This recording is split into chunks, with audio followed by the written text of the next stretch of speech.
There we go. Hello, chat. How are you? Welcome back to another day, another week, another episode, another month. We're in the month of July. We're already halfway through 2025. We do this Monday through Thursday from 10 o'clock in the morning till noon Eastern. This is the Daily Grind. If you like it, hit that like button, hit that subscribe button. If you'd like to go above and beyond that, become a member as little as $5. All we do is go over a few of the top stories in the past, or a few stories, I should say, not from the past week, but a few stories each day, get you through a couple hours of your day. So hit that like, hit that subscribe. If you'd like to go above and beyond that, we have a brand new, I guess, merch. All the songs that I've created over the last 8 months, not all of them, but 20 of them, are on our first album. I know it sounds crazy, but we have an album, and it's on all major platforms. Okay? It's on all major platforms. You can go to iTunes, Google Play, or Google, Spotify, iHeart, Pandora. They're everywhere. Okay? So you can download them. You can purchase it. You can stream it. Okay? So if you guys like the song, you want to support me in any way, shape, or form, there's a product for you. You can get an album. I have another album working. I have actually quite a few albums I'm trying to put together. But they're all written by me, but created by AI music. So if you guys like it and want to help us out here, go check those out. The links are in the description down below. What's going on, chat? Since I had to reset my camera, I can't see chat. What's going on, Mo? What's going on, Big Mad Mo? D-Money? Aku? Roic? Eclipse? Sarge? Water Bear? Kylo? What's going on? I think that's everyone that spoke in the chat. Good morning, good morning, good morning. All right, so on today's show, we're going to talk about Randy Pitchford yet again. Yet again. It's like this man can't stay out of the news for other stupid things that he says. We'll talk about that. We're going to talk about Nintendo making pricing changes to the original Switch family. Crazy Uncle Nintendo. That's not Crazy Uncle Nintendo. That's a cheer.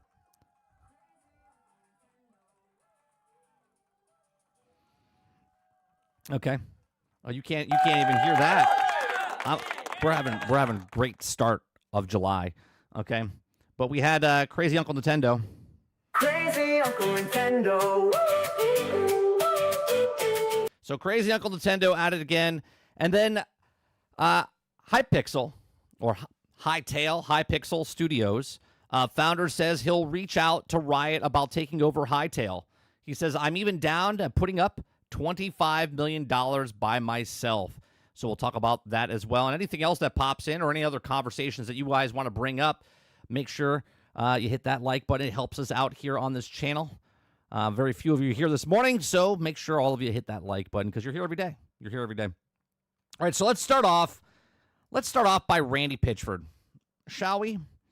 Let's start off with Randy Pitchford. So Randy Pitchford asks fans, would you pre-order Borderlands 4 on your favorite PC game store if you knew that the would influence exclusivity decisions? Is overwhelmingly told Steam is all that matters. Okay, just off this title, okay? Just off this title. Is he saying that, hey, guys, would you pre-order this if we put it on Steam? Because last time we put Borderlands 3 on Epic, it was, 6 months or 1 year before it came to Steam, and now he's saying that they might have exclusives. Okay, so the real answer would be not to be exclusive for either launcher. But see, this is what happens here, okay? So Gearbox boss Randy Pitchford is now talking about Borderlands 4 platform exclusivity and asking if players would be up for pre-ordering the game to influence where the exclusives go. How about no? How about up yours? Okay? How about up yours? The Borderlands 4 road got a bit bumpier after Pitchford's Real Fans comment, which came following worries about the game would cost $80, which also was all for naught because it only cost $70. Ah, the savior. Oh, thank you so much. Thank you so much. Thank you so much for making it only $70, even though the game doesn't need to be $70. But thank you so much for not charging us $80. Okay. After the backlash, you would expect that Gearbox to take his phone away for a bit. No. Okay. However, Pitchford is now pitching the idea of exclusive content between PC storefronts. Or at the very least, he's relying on the word of the suits. Do you see what Randy Pitchford... Randy Pitchford is a suit. Randy Pitchford is the higher up in this company. Okay, yes, there's investors, but he is one of them. Okay? In a post on Twitter, Pitchford says that the suits are thinking about exclusive content between Epic Game Store and the Steam version of the game. Asking, quote, would you pre-order Borderlands 4 on your favorite platform if you knew that it would influence the exclusivity decision? No, Randy. You do what you need to do. Make a game, sell a game. If you want to put exclusivities on platforms from Epic Game Store like you did last time to Steam, I mean, obviously, we looked at the sales numbers last week or yesterday, okay? Borderlands 3 sold so well. It was the best-selling Borderlands since Borderlands 2. So obviously, you made the right choice last time. So why don't you double down, triple down, and go ahead and put it back on Epic Store, okay? So it says that the Steam options dwarfing the Epic ones and accounting for 91% of the responses, okay? That should tell you right there, Randy, where you should put it. But no, seriously, go ahead and put it on the Epic Game Store. See how it works out for you, okay? A lot of PC gaming community seems to have a visceral for the Epic Store, which Gearbox will know all too well, as the Borderlands 3 was exclusive to the storefront for a bit. Asking if players would pre-order the game to influence decisions feels somewhat like an indirect way of saying fans should pre-order Borderlands 4 with the vague promise of exclusive content. Do not pre-order. Do you see what's happening right now, chat? They're sweating before even they start marketing this thing full blast. They're sweating. They're like, wait a minute. How come nobody's pre-ordering the game? Less people are pre-ordering the game. Obviously, hence why he's saying, well, if we give you exclusives, would you pre-order it on the other platform of Steam instead of Epic? Let us know, because we would love to give you exclusive stuff. We would love to give you exclusive stuff, okay? They're sweating, but don't break. Hold, okay? Hold. Do not purchase this game day one. Do not pre-order this game day one. Do not pre-order it week one.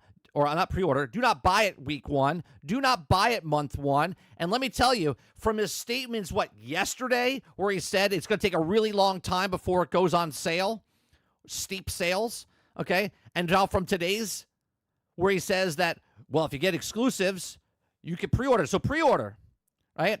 They're sweating. He's already sweating because he's coming off of Borderlands the film, which failed miserably.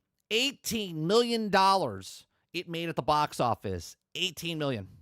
Okay? In the opening weekend. I don't even think it made what we got to look that up again. Right? Let me see what it made. Let me see what it made in its total run, which I don't think was much better. Right? Borderlands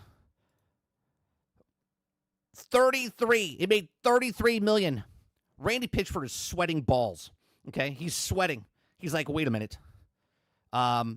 People are not even buying the $7 version of Borderlands 3. It's been out for 5 years. Now it's down to like $3. People are not watching the movie. People are not pre-ordering the game right away. So he's sweating bullets. And he's like, what about if we put it on Steam? What about if we put it on Steam? Right? He's basically, begging for pre-orders.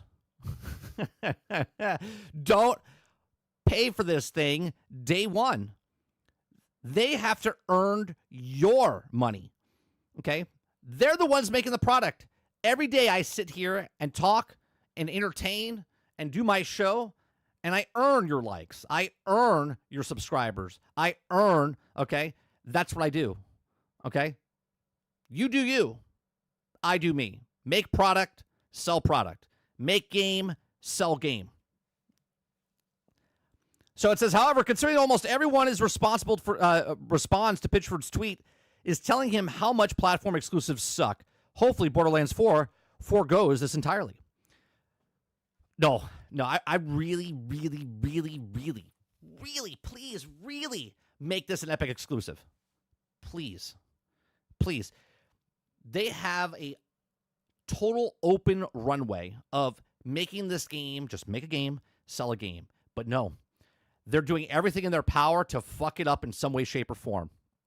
If it's putting an exclusivity on this, selling a package that doesn't even have the game, saying certain things about the game that, well, it's much better, it's not going on discount. They're trying so hard to just, instead of just make a game, sell a game, they're putting it out there and letting Randy Pitchford, like, stop this man from speaking. Just stop. Okay? Gearbox looks like overhauling the way weapons work in Borderlands 4 to offer more opportunities for surprises. I'm telling you right now, I don't like that weapon system, but we'll see what happens when the game comes out. These are my thoughts. Let me know yours in the comment section down below. What do you think? What do you take Randy Pitchford? Every day he's in the look, and I get it. I get it. Because he said one stupid thing, people are like nitpicking on the other things. But literally, this is like begging people to pre-order the game. He's like, well, I told the guys that if you give them exclusives, they'll buy it, right? And I was like, hey, if I give you exclusives, are you going to buy this on the Steam platform? No, Randy, just go ahead. Put it on Epic. Put it on Epic like you did last time, okay? Because that number of 22 million people that bought Borderlands 3 is skewed. One, over 5 years, and two, right when it launched, it didn't do very well, okay? It picked up over Steam over time, not Steam, the platform, Steam, like, saying that it picked up Steam, okay? And then people started picking up when it was on sale, not at full price. But they won't tell you this. They just tell you this, the full number, 22 million, right? People bought Borderlands 3, but not off the bat. Again, these are just my thoughts. Let me know yours in the comment section down below. Please make sure you share, like, subscribe, and if you like what I do here, check out some of our other videos. Thanks for watching.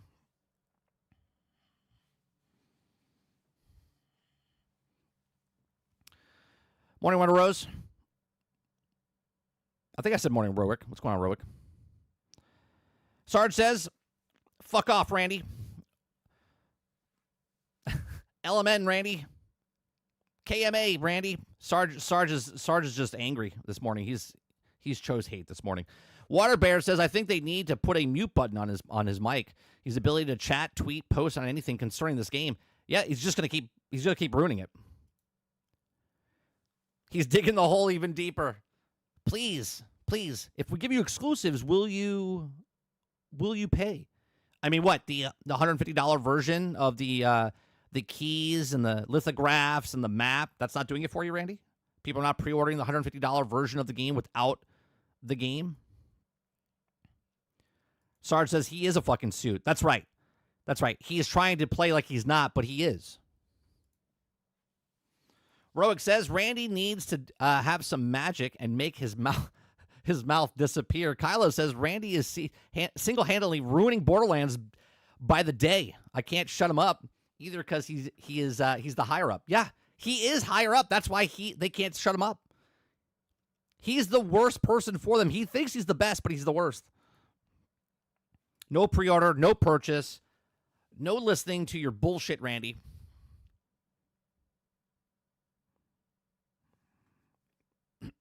Water says, and it's all Randy's fault. I love it. I bet a sale in a week. When it comes out, yeah, I would say it's pretty fast. Not deep discount like he said yesterday. It's going to take a really long time to go deep discount.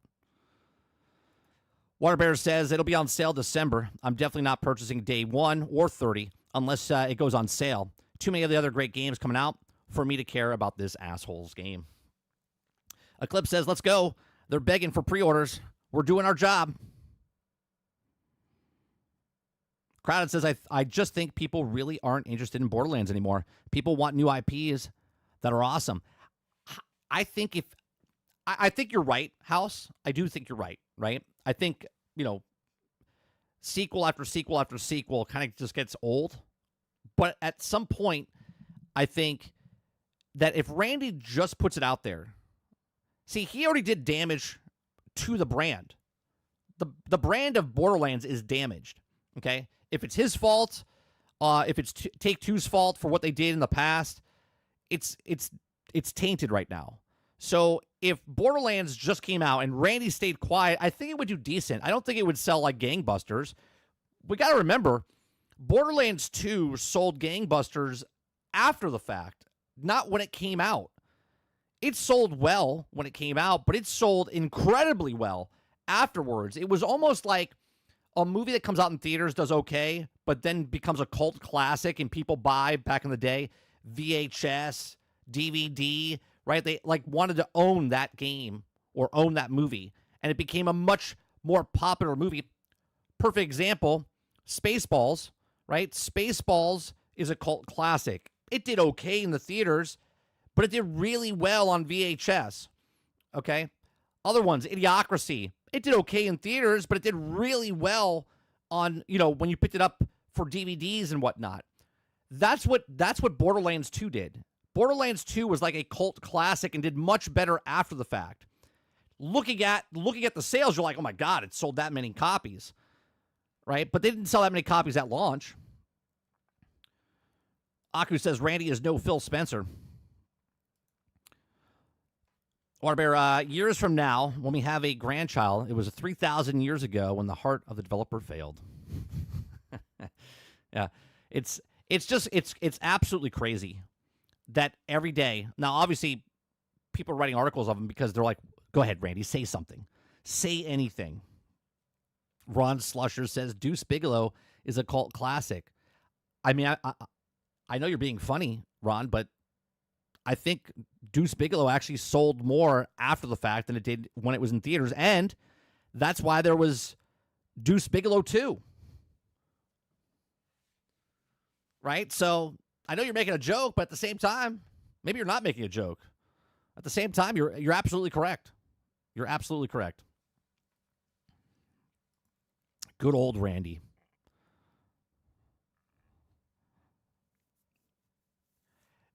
Can you imagine that Borderlands was in theaters for 1 week, 2 weeks, 3 weeks, less than a month? Less than a month it was in theaters. That is terrible. And it could have been taken out.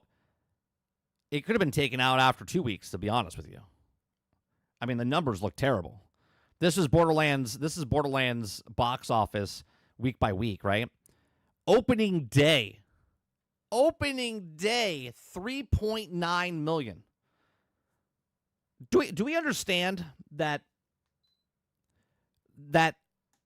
I showed you the numbers yesterday for the videos that we watch from 10 months ago? 10 months ago, Borderlands was sold 3.5 million times.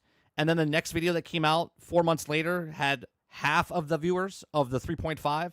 And then 1 or 4 months after that, it had half of those numbers. And now it's at like 160,000, if not, I think 80,000 views. Every number that comes out, it just gets worse and worse. The interest is not there.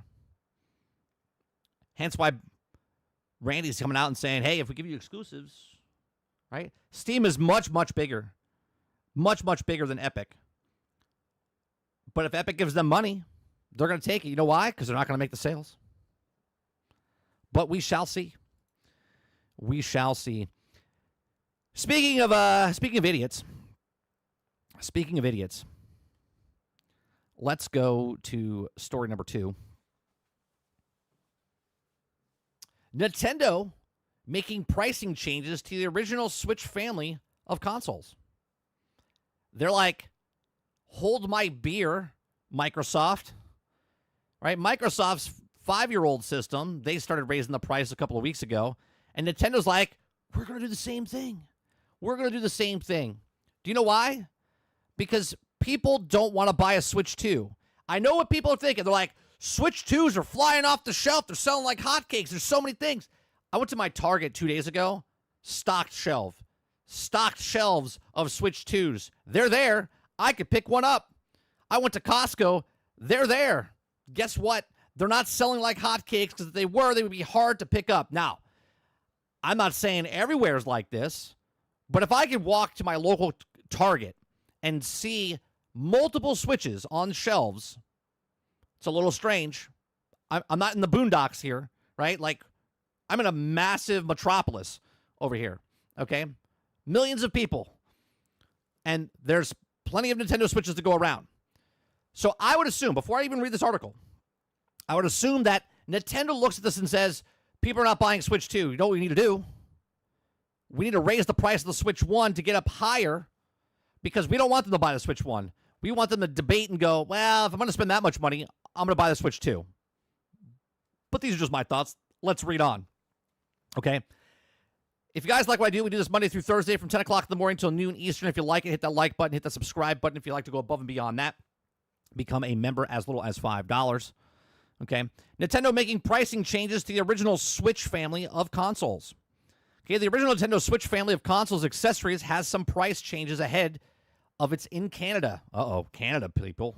You guys are buying too many Switch 1s, not enough Switch 2s. While the Switch 2 had a couple of pricing controversies of its own, shifting market conditions have apparently affected the cost of its predecessor. So Canada fans hoping to get a Nintendo Switch amidst a new console popularity may want to do so sooner rather than later. What did I say? What did I say just weeks ago, maybe months ago, when I said the reason that they're making Nintendo Switch 2 is to muddy the waters and also to sell more Switch 1 so it gets above the PlayStation so they can have the title of best-selling console of all? Okay? Because they're real close to the PlayStation. Real close. Okay, apparently affecting the cost of predecessors, Canada is hoping that Nintendo Switch fans amidst our popularity want to get it sooner rather than later. After the initial scare of the Switch 2 price remained steady amidst rising tariff-related concerns in the U.S., still Nintendo said that the high tariffs could heavily impact the company by affecting economic conditions in the biggest market. There hasn't been such a substantial change in Nintendo's pricing, a part of Switch 2's accessories increase in the United States, but a bigger shift could be coming to older products in other regions. According to the announcement of Nintendo Switch, Nintendo of Canada website, the original Switch alongside the Switch Lite, OLED Switch, and also Generation Games accessories will get updated prices in the Canada market on August 1st. It isn't clear if this means that things will get more expensive or cheaper, but considering Nintendo said they had no plans to reduce the Switch prices in the previous years. Any given of broader gaming industry right now is increased seems more likely. So far, the company has only announced such a change in Canada's business, so gamers in other regions may not have to worry about the higher price tags for now. So, obviously, they're not going to raise the prices. I'm sure they're going to lower the prices. I'm sure they would announce they were going to lower prices instead of just putting it in the paper and saying, hey, a sale. I'm sure the prices are not going to go higher. Nintendo changing the original Switch console, game, and accessory prices in Canada. Okay, if the pricing update is indeed an increase, Nintendo wouldn't be the only console company to start charging more for systems this year. In May, Xbox significantly increased hardware prices, asking for up to $100 more for some of the consoles and bumping the first-party games up by another $10. Microsoft cited a shifting market as rising development costs for those changes, and Nintendo in Canada's announcement made a similar case, saying that it's acting in response to the market conditions, though it did not clarify what theirs were exactly. So the upcoming price changes will seamlessly affect all original Switch hardware and software, including the Amiibo and Nintendo Switch Online subscription. Interesting, through all Switch 2 systems and games will also remain the same. It could be that the newer platform is already priced for today's market conditions, for that company believes that the update is older products is enough to achieve its goal. Whether the case of anyone in Canada hoping to account for ongoing Switch 2 shortages by grabbing an OG Switch may want to act quickly. How do we beat Sony? Let's look. Best console sales. Best console sales. Okay. How do we beat this number? Okay, Nintendo Switch is at 152.12. They're only 8 million behind. Could they close the gap? Now, we don't know the last time they updated this. Okay. But they're so close. Could they push people instead of getting a Switch 2? Could people go buy a Switch 1 so they could surpass the PlayStation 2 and become the best-selling console of all time? It's a good title to have. It's a good thing to put. You can't put on a commercial the second best console ever created, but the first console, Nintendo Switch, the best-selling console, now has Switch 2. Right there sells systems itself, right? It's crazy that I'm sure they're just lowering the price. You would think they would lower the price, but no, they're trying to force it out. You know who else did this? The Meta Quest did this as well. Get them now before he raised the price. Get them today. They gave you 2 weeks for that, I believe, because they said, oh, we might be raising the price, and then they said they are raising the price, and then they raised the price the following day. Okay, or they gave it like a week to say, hey, we're going to raise the price. So Nintendo doing something that, crazy Uncle Nintendo does. Now, again, they might be lowering the price, but I don't think you would announce that, hey, everybody, we're going to lower the prices because of the market today. No, you're going to raise the prices because of the market today. And if they were going to lower the prices, they would have just said, hey, Nintendo's on sale right now. Go pick them up. Make a problem, sell the solution. You got to get rid of your old stock on the shelves. So what do? You say you're going to raise the price of it because the people that don't want to buy the Nintendo Switch 2 will buy the Nintendo Switch 1.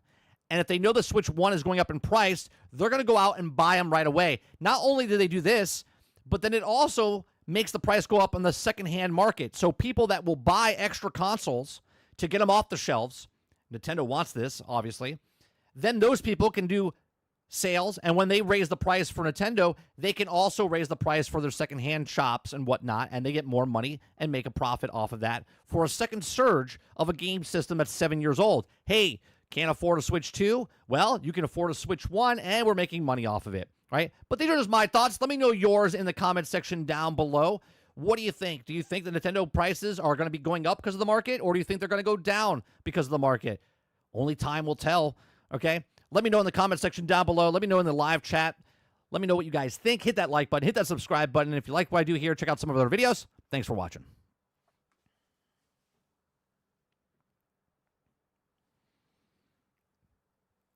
The clip says the best Rob Schneider movie. Oh, Deuce Bigelow. What's another movie? I know him as a secondhand character. I can't think of Actually, there's a movie that he's actually the main star in. It's a baseball movie. Softball? Baseball. It's a baseball movie where him and a couple of other guys, they go up against Little League baseball players. And I forget what it's called. It's actually pretty funny.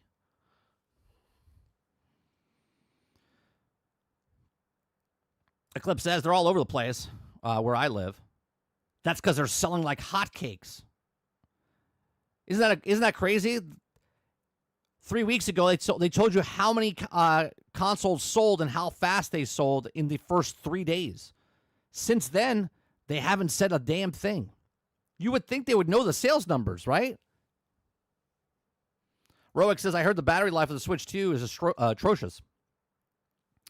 Ron Slusher also says, my local Walmart and GameStop have plenty of Switch 2s available. Again, it's because they're selling like hotcakes. Sarge says, how does the Switch that's 5 years old, no, 7, almost 8 years, Sarge. It came out in 2017. Ron says the Xbox ROG Ally suddenly looks appealing thanks to Nintendo. We'll see. We'll see. When in doubt, blame the tariffs and not the product. Well, hold on a second. We have a song that you can pick up on all major platforms. Well, I walked in the store with my wallet in hand, looking for a console like a true game will stand. Saw the price tag and I nearly went blind. Said, why this PS6 cost more than my ride? Flex said, don't be mad, don't make a fuss. It's not our fault, blame the previous POTUS. I said, what? He said, yeah, it's true. Trump's tariffs got the prices going through the roof. So blame it on the tariffs.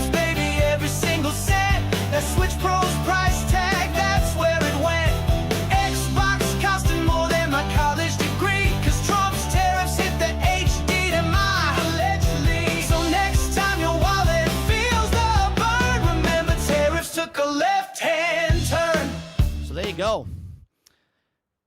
There you go. Blame it on the tariffs. Blame it on the tariffs.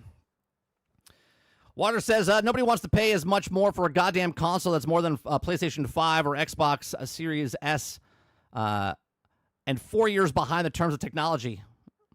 Kyle says, wow, Rockstar released a Red Dead Online trailer. It's been a couple of years. It has zombie content, not called Undead Nightmare, though. We'll have to look at that in a second, Kylo. You want to post that in the Discord, and I'll take a look at that. Red Dead 2 hasn't had a trailer in over 3 years. Wild. Jay Breezy, what's going on? Bench warmers. That's it. Bench warmers. It's actually pretty good. It was pretty funny. Yeah. Kylo says, bench warmers. I love that movie. Yeah, it's really funny. I saw it last summer.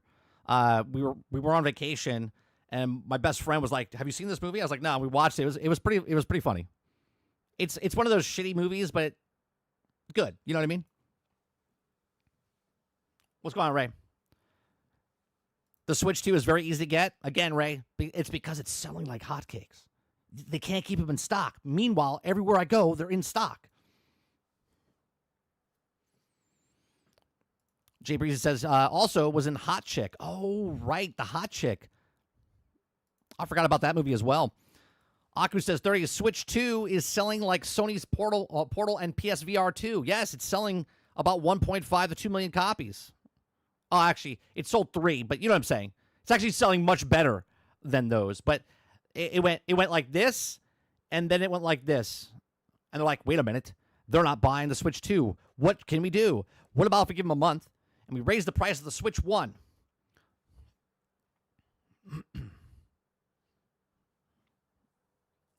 Let's sell the Switch 1, get it off the shelves. That way they don't have a choice. Ray says Nintendo is in many places in the region, Nintendo in many places is a religion. I have religious friends who speak out normally when they also about Jesus, about what is when it's Nintendo, its eye pop out and becomes glossy, full of emotion. It's weird, isn't it?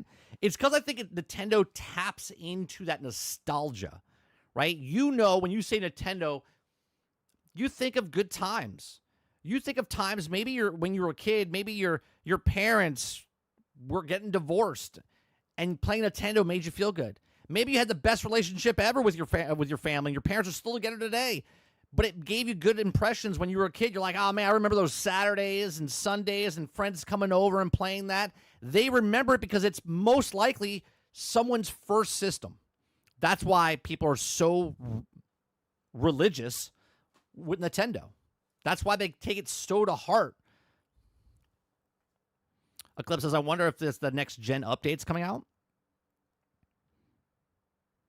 Oh, you're saying, Eclipse, you wonder if the next gen system's coming out. So you're saying, like, they're going to announce an OLED already? Is that what you're saying for the Switch 2? Is that what you're saying?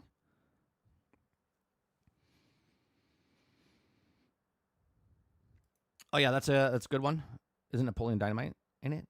Oh, John, what's his name? John Ritt. What's that guy's name?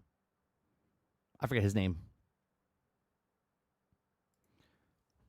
Sarge says, raising the price of the old system. Is anyone else going to call out the consumer abuse here? I mean, I am. Waterbear says, you can feel the shift in the air. Give it another 4 to 5 years. Xbox will be the first due to the cloud. PlayStation and Nintendo are changes incoming.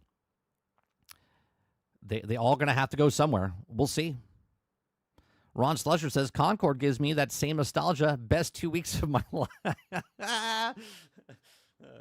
That's good, Rod. Good.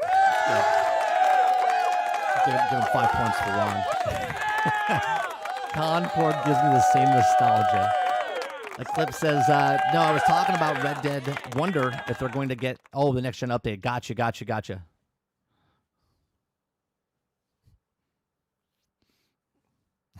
What's going on, Z?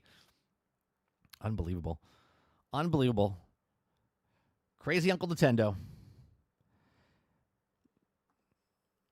Oh, do I not have? Oh, there it is. Crazy Uncle Nintendo. This song fits so well. This is not on the album, though. Started way back in 1889. Hanafuda cards, oh, the designs were fine. From toys to games, they paved their own way. Crazy Uncle Nintendo, doing it their way. Duck Hunt, Zappers, 8-bit gold. Mario's magic stories untold. From NES to the Game Boy's glow, always ahead, stealing the show. Crazy Uncle Nintendo, marching to their beat, while Sony and Microsoft compete. They don't follow trends, they rewrite the play. Switch 2's coming and it's here to stay. The Nintendo just does what they want. Now it looks like they're copying if they raise those prices like Microsoft did. Imagine a organization like Nintendo, if they raise their price of their old system after 7, almost 8 years out, and they have to copy third place Xbox. That's crazy, right? That's crazy, right? Xbox is dead last in the console wars of all the people, okay? We got to raise our prices for our system that no one's buying. Because obviously that'll make people buy the system. Microsoft is, and then Nintendo's like, maybe they're right. Maybe they got something. Maybe we should follow suit of Microsoft because Microsoft maybe knows something. Everyone thinks that Nintendo, PlayStation, and Microsoft are all on separate teams. They're on the same fucking team. They're on the same fucking teams. Waterbear says Nintendo is definitely a Disney of the group, which isn't saying anything good these days. It's true. Kyle says also raised the price of Nintendo Online in Canada, so I'm not sure if the U.S. is next. Kyle says it's about time they do Red Dead. Red Dead on console is just unplayable when I can play over 100 frames per second on my PC. Ray says PlayStation increased the price in Canada. Still no sign of price increase in the U.S. Waterbear says we'll see the Nintendo is the smart as you think. We'll see if Nintendo is smart as you think, and then the next Switch 2 will also be an Xbox 2. I think about it. I mean, I said that a long time ago. Water. I said on another person's podcast, I said, I wouldn't be surprised if down the road that Phil Spencer gets Game Pass, the app, on the Nintendo Switch. I said that years ago. 3 years ago? Maybe 4 years ago.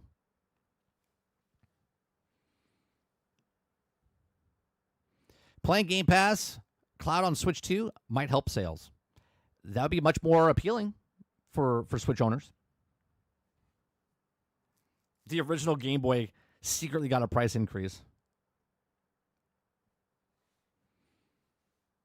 Ray says Genshin Impact on Switch 2 will be something big. I guess Genshin Impact on mobile is huge. So now I'm thinking, Ray, if Genshin Impact on mobile is huge, why would people stop playing on their mobile device that they're already playing to buy a separate device to play Genshin Impact? Kyle says, I'm sure all three services will increase by the end of the year in the U.S. We'll see. Yeah, I wouldn't be surprised if they do.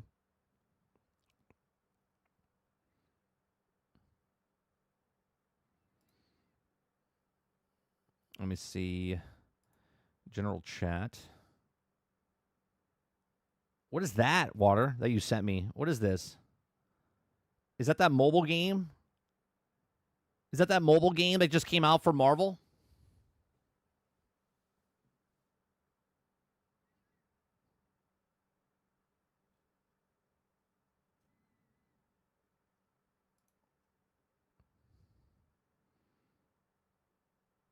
All right, we'll watch the Strange Tales in just a second. Let's go to the third story here. Ray says they already spent hundreds of dollars to get a single character. Why not another device to play the game? That's because the way the brain works, Ray, is that they'll spend hundreds of dollars on the thing that they're on. But a lot of people look at it, like, for instance, the psyche of a lot of people is if something's $100, they're like, I'm not going to make that. I'm not going to make that buy, okay? But if it's $99.99, they'll buy it for 1 penny, right? And I'm not making an exaggeration here. This has been studied and shown that the reason they do 1 penny less than the thing is because we round up in our brains and we're like, oh no, I paid less than $100 for it. I paid less, even though with taxes and everything, you pay more than $100 for it. You pay less for it, so people go, oh, I paid less than that. So the psyche of a lot of people is, I'm already playing on the thing. I already have the stuff that I have, right? Then if I buy a Nintendo Switch, what's the benefits of me switching over if they're already playing and enjoying what they have right now? Like if you're playing on the cell phone and you have hundreds of hours inside that device, why would you buy another device to play more hundreds of hours for the same thing you already own? You see what I'm saying? Sarge says, bro, keep forgetting that the being online for Xbox is Game Pass. No more Xbox Live, so you have no choice on price increase. Right, the lowest tier of Game Pass gets you online. You can't get the non-Game Pass thing. It's just Game Pass, because we had this conversation months ago and people argued. They have gold. You could buy the gold cards, but the gold cards convert to Game Pass, right? So you have to get Game Pass to be on Xbox to play online. Unless you're doing a free-to-play thing, which I don't believe you can. Rip Xbox. Couldn't also screw Game Pass Core. Yeah, Xbox Gold. Xbox Gold, you could purchase cards still. We looked this up a month ago, 2 months ago. Xbox Gold, you can buy Xbox Gold cards, but they convert it into Game Pass. Waterbed says, if you're referring to the screenshot in general chat, that's from an old Ultimate Alliance. Oh, okay, because there's a new game that came out on the mobile device. I forget what it's called. I downloaded it, but I haven't played it yet. It is called...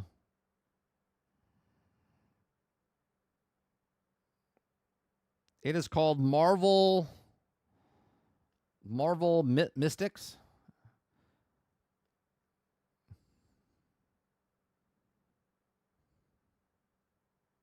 Mayhem.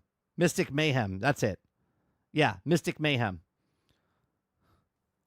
I have it, but I haven't played it yet.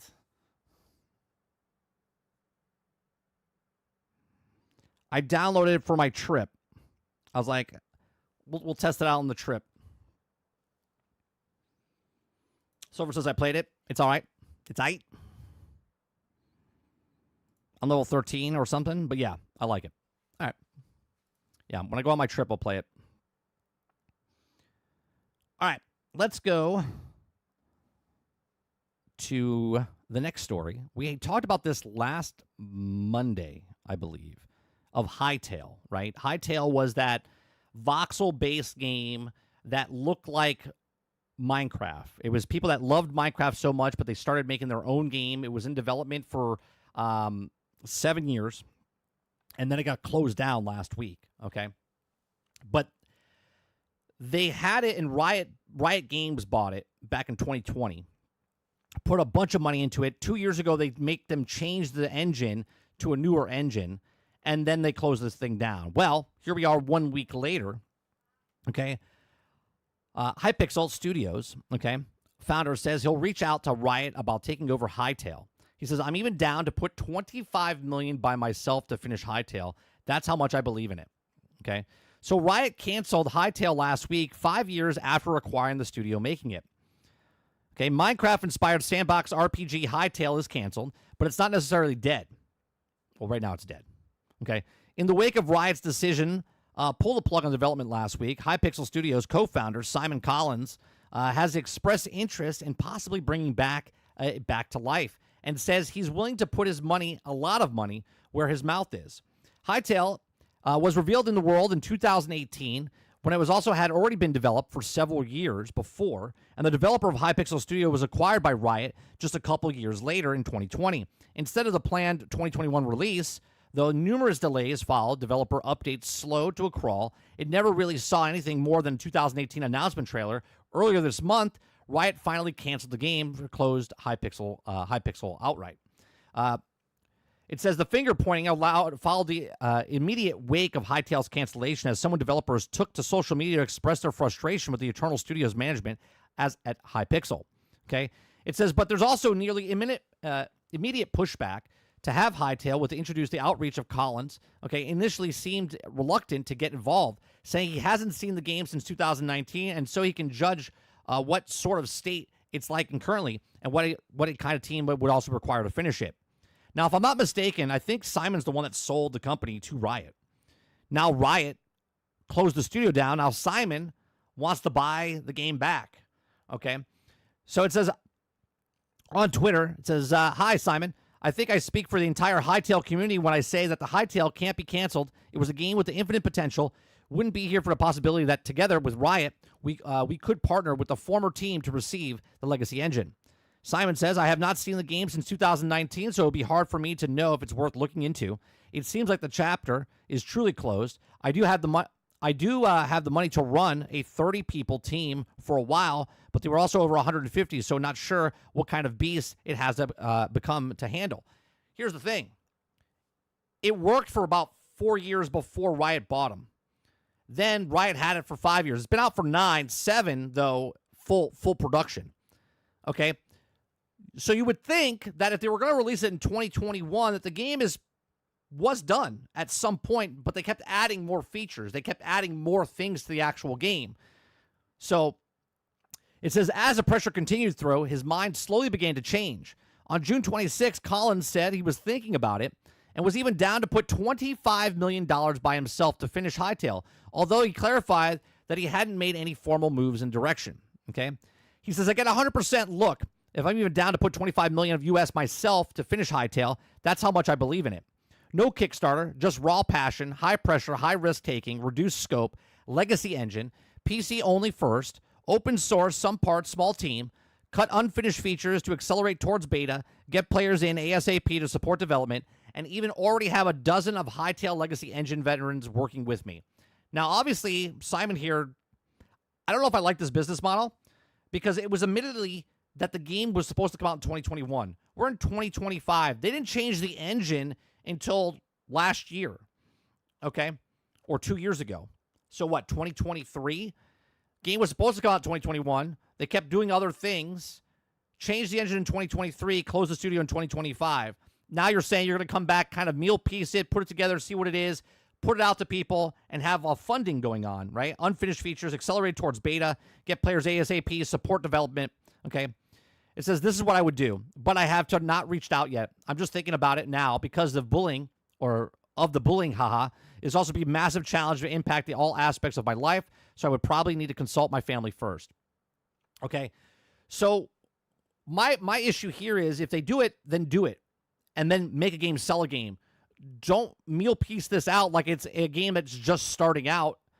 It's been in works for 7 years. He even says in the thing that they would go back to the legacy engine, meaning the original engine, which was complete and done in 2021. It was supposed to release, but they postponed it because they were adding more stuff to it. This is the conversation we had last week with artists and upper management. Upper management needs to keep these people on point, okay? But the artists are going to keep making stuff because that's what they do. They're like, "Oh, I saw this from another game. I'm going to put it in this game." So it continues on here and says, to clarify, it would require a lot less money to get something like that could be also released. Very early access. With temporary remove features, could just get the community involved, ASAP, modding, bug reports, feature requests, crowdfunding, and find ways to use shared sources and open source with cash bounties to speed up production to keep team relevantly small. Guys, please, this is important. Keep your expectations extremely low because usually when the large companies shut down a project like this is changes of reveal of our next impossible. Okay, yes, I made the decision. I will give my best to save Hytale, even if it's 1% chance. This is the least I can do for the same community that gave me the opportunity to be where I am today. Right, a multimillionaire. Right, a multimillionaire. I will reach out, however, remember, it will take a while to give us some time, and it will also take months to get the answer and months to get it done. I'll share as much possible as I go through the process. I would love to talk to Simon because I truly, truly want to know why would it take so long and why couldn't you just release the game? And again, I know nothing. I know nothing of if the game was done and it could have released in 2021, but then Riot bought it in 2020, revamped stuff, put a new engine. If you're using the legacy engine, I understand you have to go back through it, make sure everything works or whatnot. But if that game is complete and it was supposed to launch in 2021, why are we going to put it out there with ASAP modding, bug reports, feature requests, crowdfunding. You already got what you had with the game, and it was complete. Now, again, in this day and age with games that are live service, who's to say that it's not a live service game and they were going to do this anyway? But I would love to sit down and ask questions about why it would take so long when the game was supposed to come out in 2021. Just chop off the fat, get the game out, and then add stuff down the road later, right? But like features and stuff that could have been DLCs or whatnot. And if it's a live service game, you could add those later, but the base game should be at least complete because it was admitted that it was supposed to release in 2021. So since then, Colin seems to have settled into the commitment. On June 29th, he posted, "No risk, no story," and shared a video posted a figure essentially his return, right? So he's coming back for his return. So there you go, right? I looked forward into the time I saw 14,605 futures. I know how many of those we got for Hytale. 1. Yeah, just this guy coming back. Okay. Enthusiasm notwithstanding, Collins says cautious from a few days ago will also be placed. Riot might make Hytale available for acquisition. Okay. But it might not. There's also been feeling of potential future value of worth more than what Collins is willing to sink into. And if Riot does surrender control, there's no guarantee that anything will come from it. Much less game as hype as Hytale has become. Here's another thing. Coming from Riot's point of view, they added a bunch of money and they closed down the thing.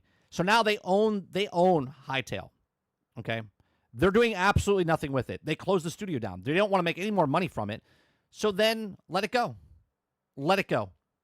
Put it out to the fans. Sony did this with Star Wars Galaxies. Okay? They were doing nothing with Star Wars Galaxies, and they opened it up to the group, and now the fans are running the servers. The runs, it's not really Star Wars, but it is Star Wars, okay? But they can't market it as Star Wars. But the fans are running it. People that want to play that game are playing that game. If Riot's not going to do anything with this IP, then sell it. Instead of not selling it and going, well, we're going to ask for a shit ton of money because you're going to make money off of it. Well, you don't want to make money off of it because you don't want to sink any more time into it. So sell it, make a small profit off of it, get your money back for your cost that you sunk into it, and then sell it. What are you going to do with it? You're going to sit on it and be like, nah, just in spite. We're going to ask for $40 million instead because we know people are interested in it. Well, if you know people are interested in it, then make the fucking game. But Riot's not their own problems because they're trying to make MMOs and whatnot, and we don't even know if those are going through. So Riot's, even though they have one of the largest fan bases and games on the planet, they don't even know what they're doing on their back end as well. But these are just my thoughts. Let me know yours in the comment section down below. What do you think? Do you think that Simon is going to get the... Simon says, do you think Simon is going to get the rights back from Riot Games and continue Hytale? And will Hytale ever actually come out? Let me know in the comment section down below. Let me know in the live stream. Hit the like button. Hit that subscribe button. If you'd like to go above and beyond that, become a member as low as $5. Appreciate you. See you guys in the next one.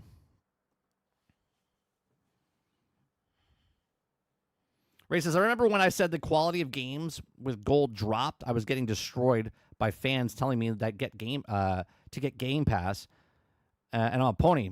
Before, I was satisfied with games with gold.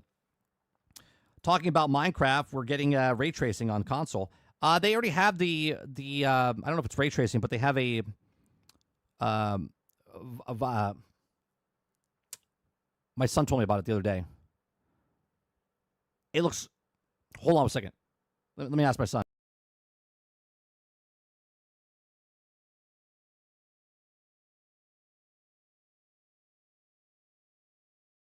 Vibrant visuals. Vibrant visuals are inside of the game now, so it makes it look a lot better looking. Like the shadows, the lighting. I'm sorry? To get the full Minecraft experience, you got to go to Minecraft Preview. And you know what? Hold on. Would you like to tell him? Yeah. Okay. My son's going to tell you. If you're interested in Minecraft, he's going to tell you. He's coming over. Go ahead. Stand up. I'll hold the... to have the best Minecraft experience with visuals, go into Minecraft preview. Yep. Before create a new world. Create a new world. Go down all the way down to the experimental tab. Okay.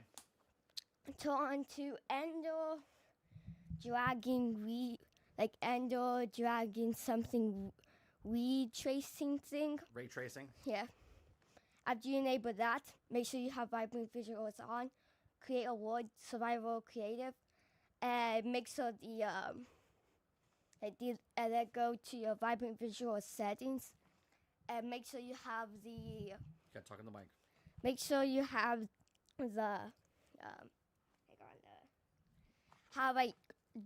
there's 2 new tabs, and make sure you have them at the max, and torches will now be really vibrant. So there you go. That's my Minecraft expert. So if you guys want to know anything about Minecraft, just ask me. I have a guy. I know a guy. He knows everything and anything about Minecraft.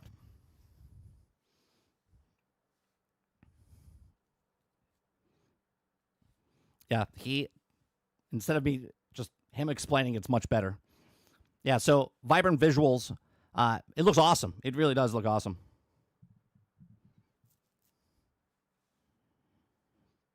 Give me 1 second. Give me 1 second.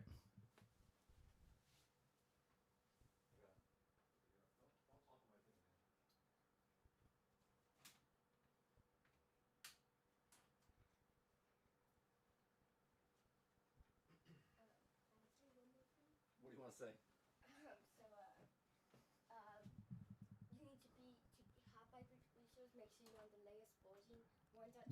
Make sure you're on the latest version. You need to be on 1.21. 1.7, he thinks, for it to work. Yeah, make sure you're on the latest version.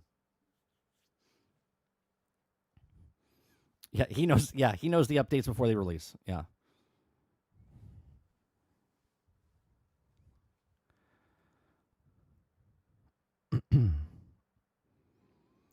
So it'll be 32.0, best version.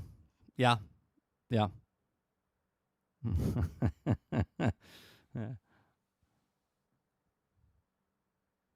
All right. So Hytale, right? I just feel that they should be able to take the game that was supposed to come out in 2021. It was very polished. People loved following the community and everything like that. And now I think it's a little weird, right? Because the guy who sold it to Riot is now going to buy the thing back, potentially. And if he buys it back to then... I mean, obviously, the community that loves the game is going to support the game. But let them support it by not crowdfunding. Let them support the game by actually purchasing the game. Like, if you're going to buy the game back for $25 million, okay, make a game, sell a game. Don't make the game and then try to fund it with community members that have been basically screwed because they were supporting the game. They wanted the game to come through. They were so super excited, and now you're gonna try to bait them in, be going, well, if you help us, we're gonna get this launched, because it could still fail yet again. I don't know. I just think it's kind of weird the way that's gonna happen if they do it that way.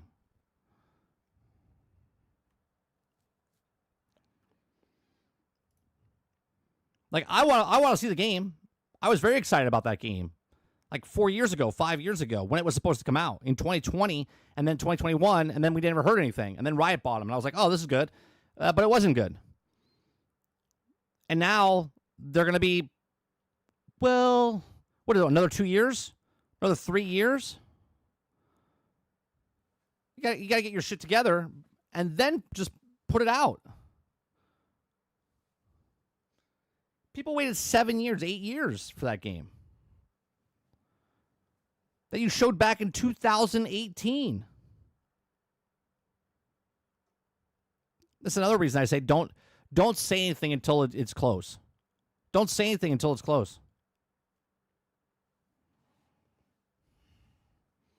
All right, let me look up what else we got going on here.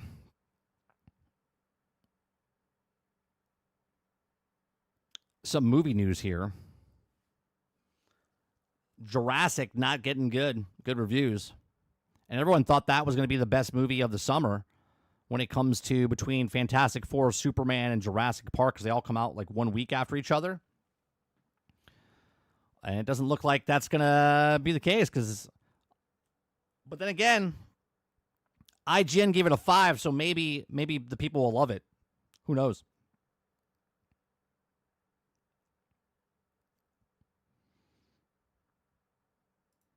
All right, this next story,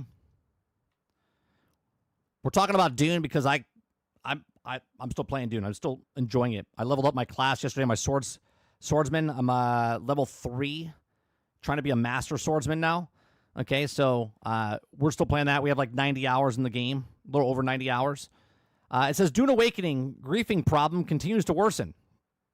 Okay, griefing is still a major problem in Dune Awakening, and some players are starting to think it could affect the game's future. Open world survival MMO set in Frank Herbert's iconic sci-fi universe has been a smash hit by many metrics, but there's also many people popular things. It didn't take long for some fans to ruin it for others. While the team behind Dune Awakening is taking some steps to stop players from harassing others, it seems that the issue is far from over. Less than a week after release, Dune Awakening players began to express frustration with the endgame, especially regarding the PvP Deep Desert. Some users took it to the crashing ornithopters into others to kill them and then hit without taking a damage as they complaints circulated. Funcom responded promises to fix the Goombas stomping, and griefing remains a problem even after some updates. As a Redditor, Rando Finder pointed out, some users have started landing ornithopters on top of unexpected players' harvesting spice so that the solo player gets eaten by the sandworm. It's the same griefing tactic Dune Awakening players noticed in the deep desert, but now people are using it in other areas on the map, like the Haga Basin. Okay, while Rando Finder says that they managed to deal with the griefers, and they've foreseen long-term problem with the game in the community unless something changes in their words. Dune Awakening has some massive issues ahead because of all-out war between the unscrupulous players and everyone else on the servers. So Dune Awakening players say to continue griefing is going to ruin the game. So Funcom recently issued a massive Dune Awakening patch that quadrupled the size of the map's PvE portion. Deep Desert largely addressed the PvP issues and also frustrating players. However, the fix does not seem to have done much to resolve the underlying complaints, as users have adapted their strategies to future... What do I say, chat?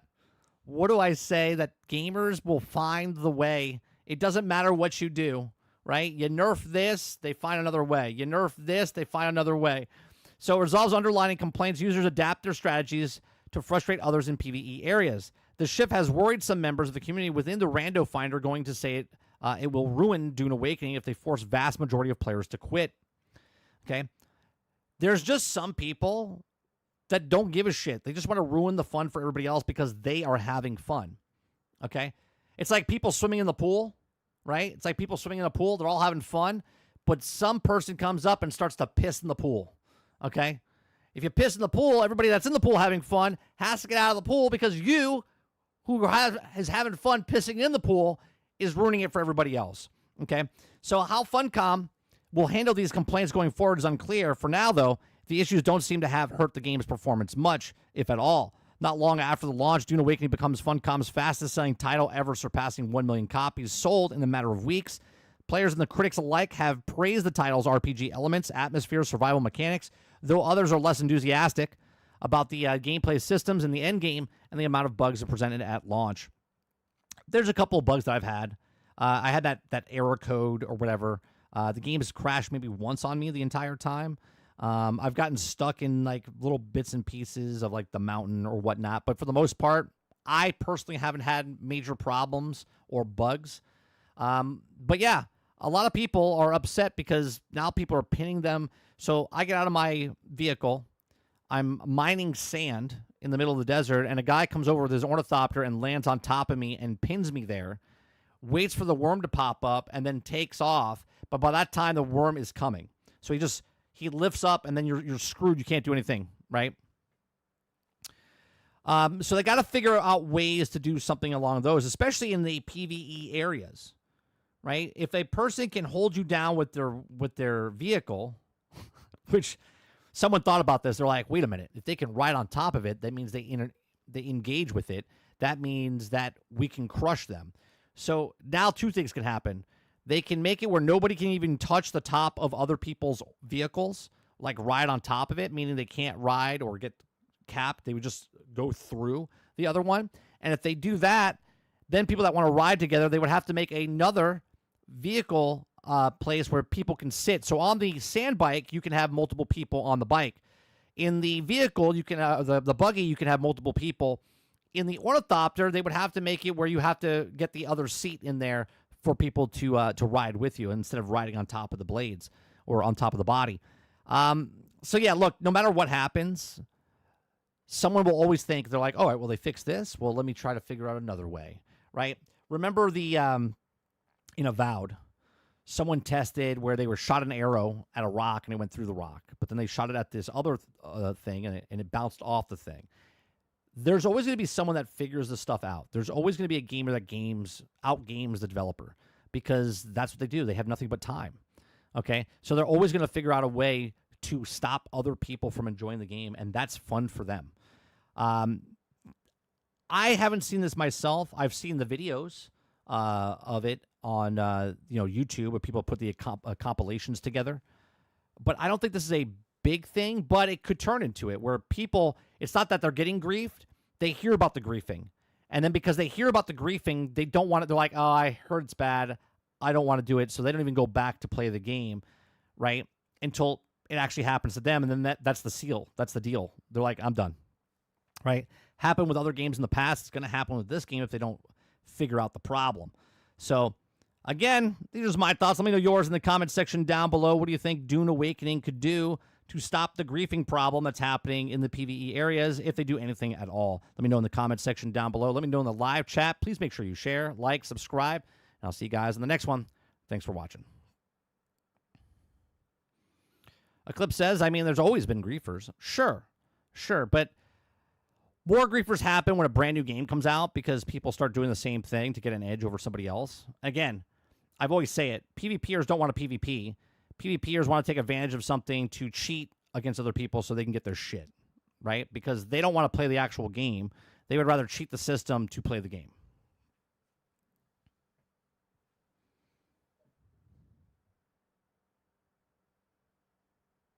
Ray says, yeah, Harley Davidson owners and kids making a hole on their old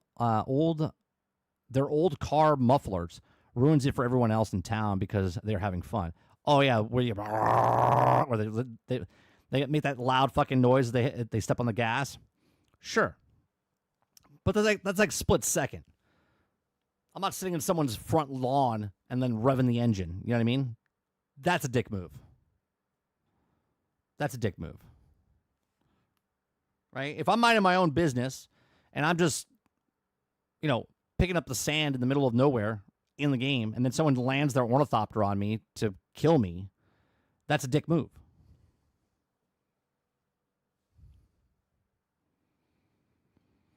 Make it so that you can clip a thing in, please, as well, so they also both get eaten. Well, I just think I think that's the solution, right?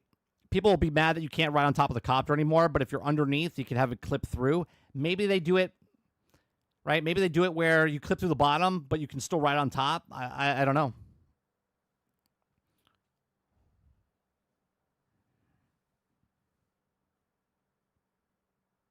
Seems silly.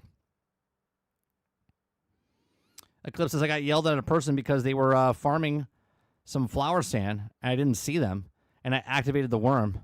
I mean, it wasn't my fault. I didn't see them. I mean, but that's part of the game. That's that guy just being an asshole, Eclipse. If the guy is doing his thing and you happen to come across, how the fuck am I supposed to know that? Even if I did see him, I'm coming from my point A to point B and he happens to be in the way. You're in the middle of the desert. You're going up against the worm anyway. Right. I got to go places too. Oh, wait. Timmy's out in the middle of the field. Well, I can't go that way. Fuck that. I got to go across the way. I'm doing stuff too. That's part of the world. He's going to have to be like, "Oh shit, I can't do that right now." I had this happen to me the other day, right? So I was coming from over the hill. Someone else was coming over this side. Well, I didn't know they were already on the dirt, right? So they already activated the worm. I came flying over. The worm busts through as I'm like right there. I was like, oh shit. Massive U-turn, and then went back the other direction, right? Am I supposed to get mad at that guy? Be like, dude, I'm trying to get across the sand, and you summoned the worm. I didn't know he was over there, right? That's just luck. You know what I mean? That's not done on purpose. He didn't know I was coming that side. I didn't know he was coming on this side. I didn't know he already has summoned the worm.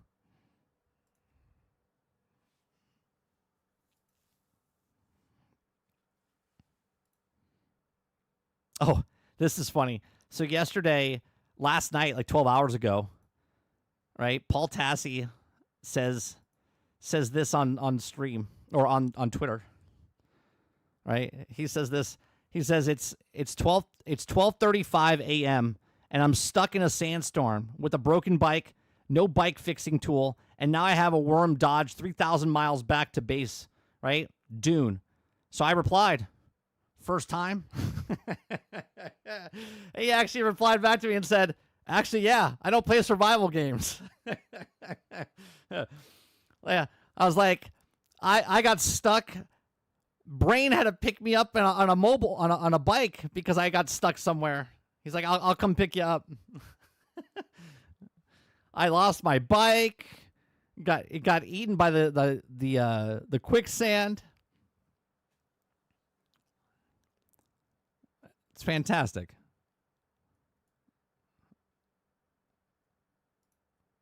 I like that stuff in the early game. Oh, did you guys see? We're gonna look at this. Actually, you know what? We'll do this trailer real quick. We'll do this trailer of where is it? Okay, I don't know what this is. This is Red Dead Redemption. Okay, this is a trailer for Red Dead Redemption. 30 seconds. Red Dead Redemption 2, right?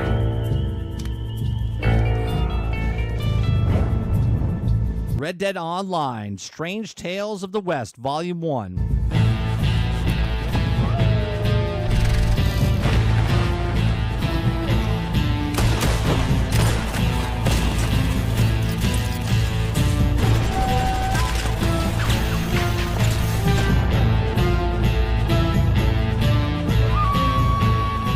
Man, I haven't played this game. It's got to be like 3-4 years. 3-4 years. It says, upon 4 new adventures that requires steely resolve and courage in the face of an odd, twisted, downright supernatural, Strange Tales of the West are available on Red Dead Online.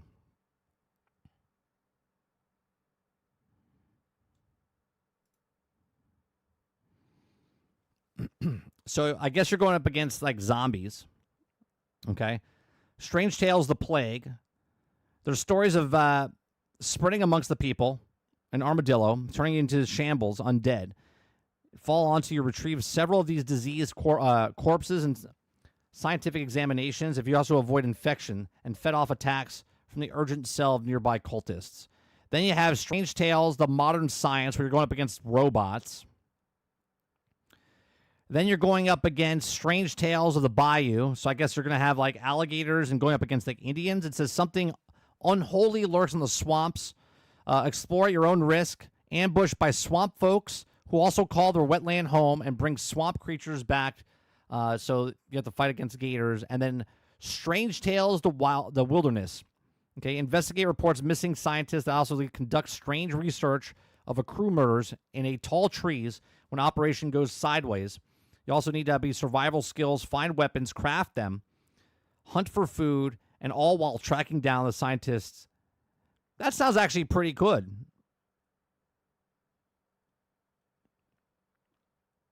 I might have to download this and see what it's about. I might have to download it and see what it's about. It's a co-op, right? It's a co-op game mode.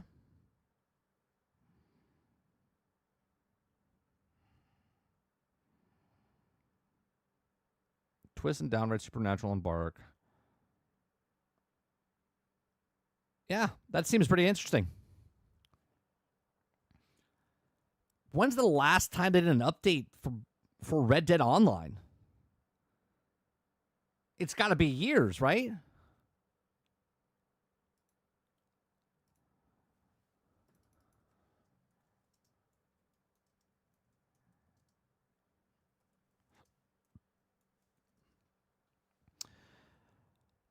Yeah, last major update for Red Dead Online was Call to Arms, a co-op mode in August of 2021.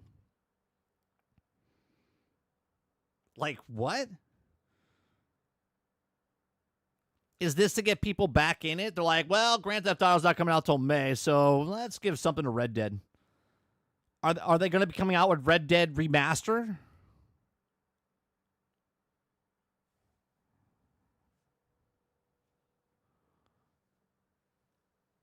I would test out the game mode, Sarge. I mean, I have the game. It's not like I have to buy anything.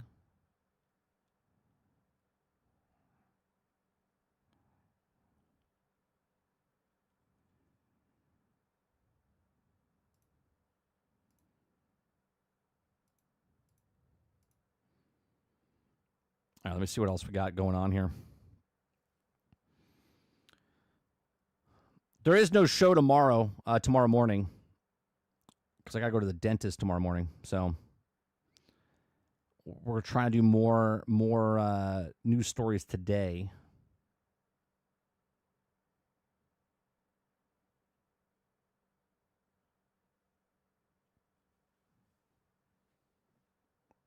We talked about that. EA Sports announces a return to college basketball. Yeah, just got to keep going back to that. You know why they're going back to college basketball? Because they're losing the rights to the NFL and they're losing the rights to everything else. So they're like, let's get more sports games coming in.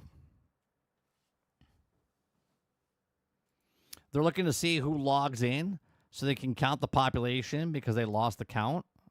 I don't know. I mean, I guess. I mean, it's kind of weird though, right? I mean, I guess they could advertise other things with inside of Red Dead Redemption for other games. Maybe they finally drop below the Mendoza line and they're like, hey, how do we get people back in the game? I haven't played it in 4 years, 5 years.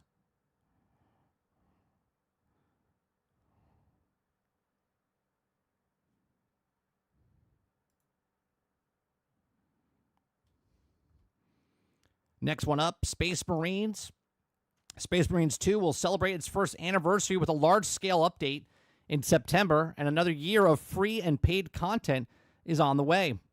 A new PvP mode that was planned for 9.0 update is now set to arrive in the big anniversary update. Warhammer 40K, Space Marines 3 is now officially in development. But that doesn't mean Saber Interactive is finished with Space Marines 2. Quite the opposite, in fact. The studio announced today that another year of free and paid content for the game is on its way, as is a new large-scale update set to go live in September. It says, quote, we're happy to announce that the second year in both free and DLC content included in the new yearly season pass is on the way. Saber and the publisher, Focus Entertainment, wrote in today's update on Steam. This is extended support to Space Marines 2 have been possible thanks to the unwavering support. So once again, thank you very much for being a part of the expected new PvE missions, enemies, weapons, and more.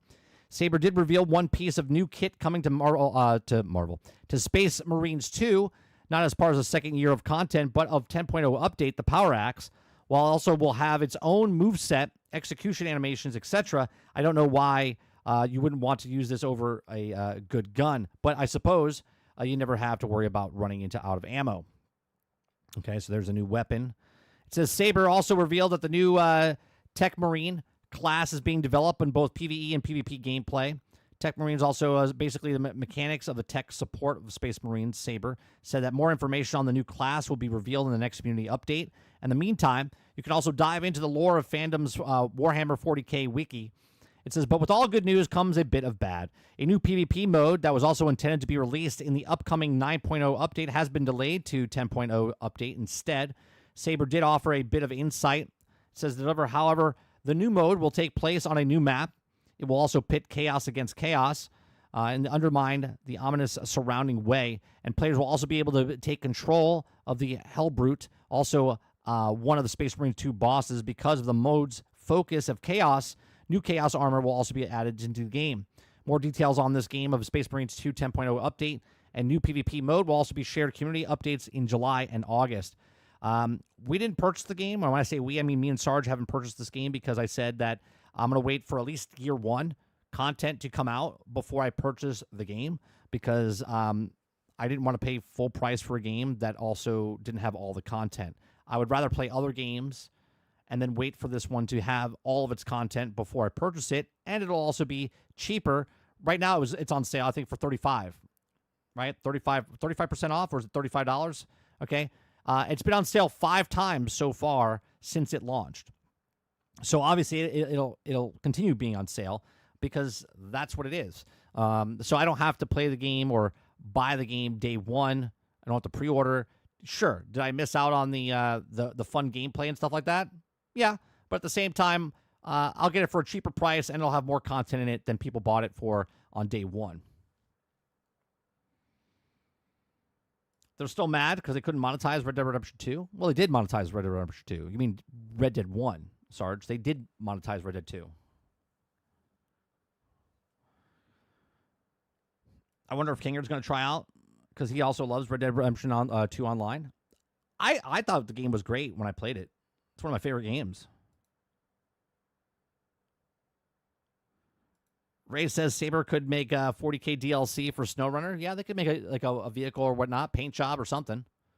Bobbleheads, paint job. Put a vehicle in there. Not the way they wanted to. They did the exact same thing they did for Grand Theft Auto, Sarge. But the difference is, I mean, you can only make so many carriages and horses, right? Grand Theft Auto has cars and engines and tires and spoilers and all this other stuff, and planes and boats, right? You're in the Wild West. I mean, what did you want to do? Here's a brown horse. Here's a black horse. Here's a black and white horse. Like, how many horses do you need? How many guns were back then? Right? You're not going to put a semi-automatic weapon. I mean, actually, I think they have one, but you know what I'm saying. There's only a certain amount of things they could have done. You could put as many costumes as you want, but as far as weapons and vehicles or transportation, you're not going to get that many.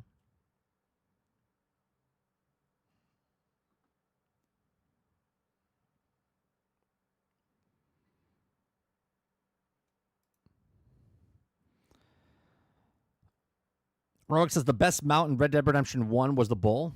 Oh, and 1. I was like, was there a bull in 2? I don't think there was.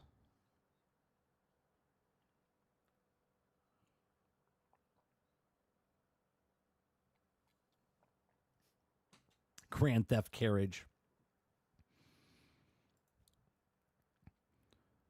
Let me see what some of these comments are saying about the Red Dead thing. Yeah, people are confused. This is new content for Red Dead Redemption? I thought Red Dead Redemption was abandoned. It was. First Red Dead Redemption trailer in almost 4 years. The Red Dead Online support back.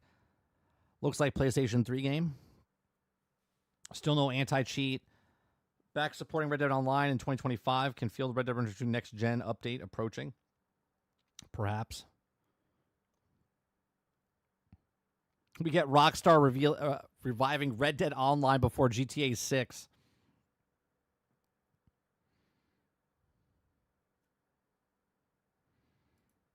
It was such a really good game. It really was.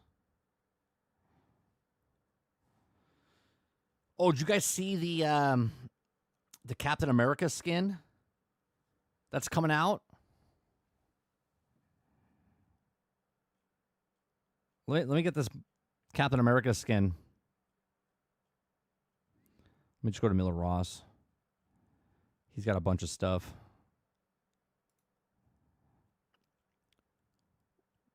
Check this out.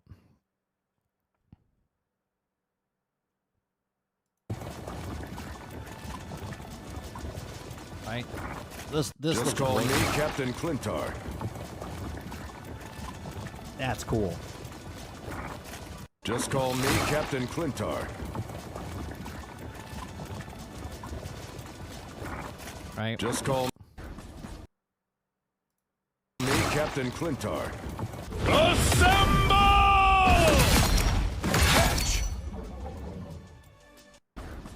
Assemble! Hatch! Then you got the, I think this is the...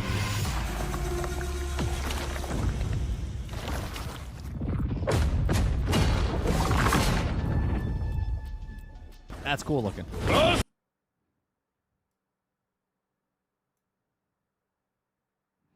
you got the Spider-Man one as well. This thing changes. Which is pretty cool.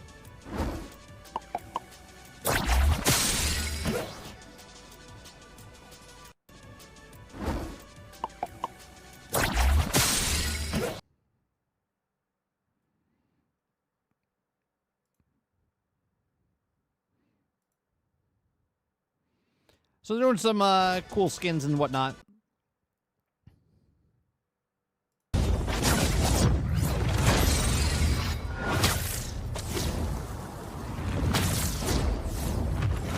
This game is making buku bucks right now. This game is making buku bucks. We'll see what happens the next season. I think Rogue's coming in. Not Rogue. Jean Grey. Sorry.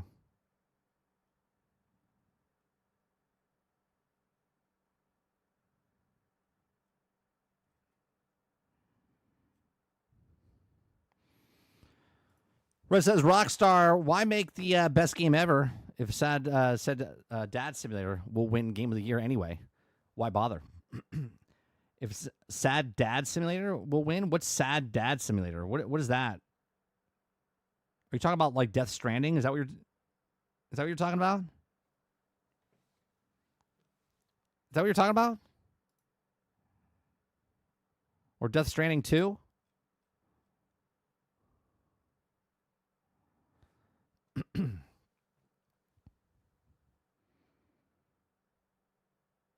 Oh, God of War 2018. Gotcha.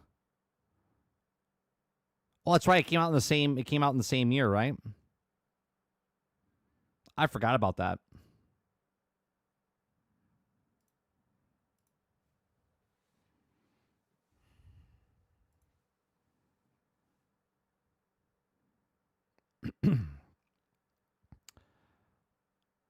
Rivals, 14 minutes ago, Marvel Rivals official Abyss Awakened Season 3 trailer. After he yawns, another comes to my Clintar.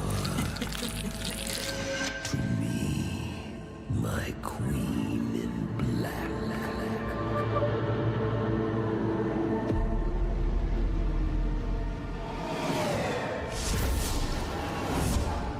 There she is.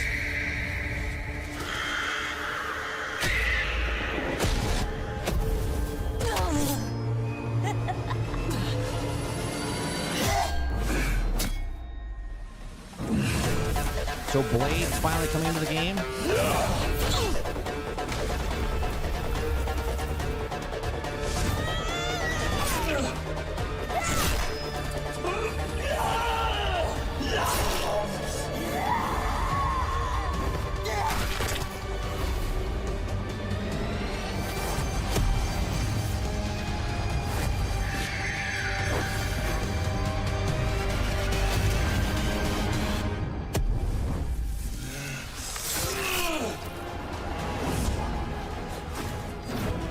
Go.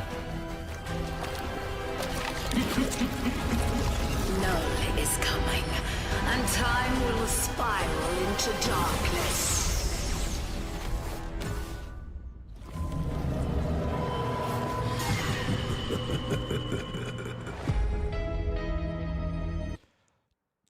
So, okay, who is coming in the beginning of the season, and who's coming at the end of the season?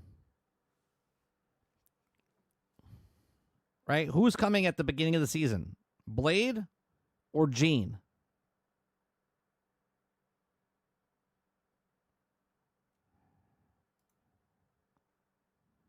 That's what I want to know.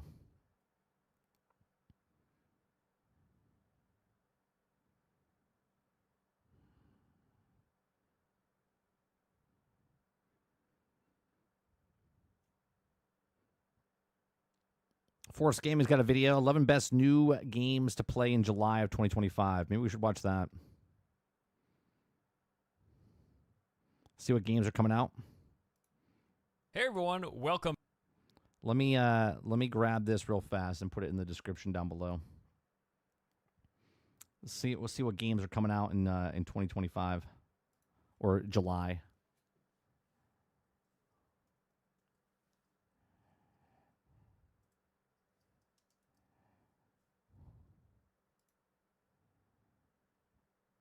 All right. Welcome back. It is that time once again where we sit down to take a look at some of the upcoming new releases for the month, this time for July 2025. Let's do it. All right, kicking things off, we have got Mecha Break, a free-to-play multi... According to the trailer, comes in at the last minute to help with the fight, so Blade must be last. Gotcha. Player third-person mech shooter where you'll choose from a variety of classes, customize your appearance, and of course battle other Mecha Break mechs comes out. across Forgot about various that. maps and competitive game modes. Mecha Break's on Game Pass, isn't it?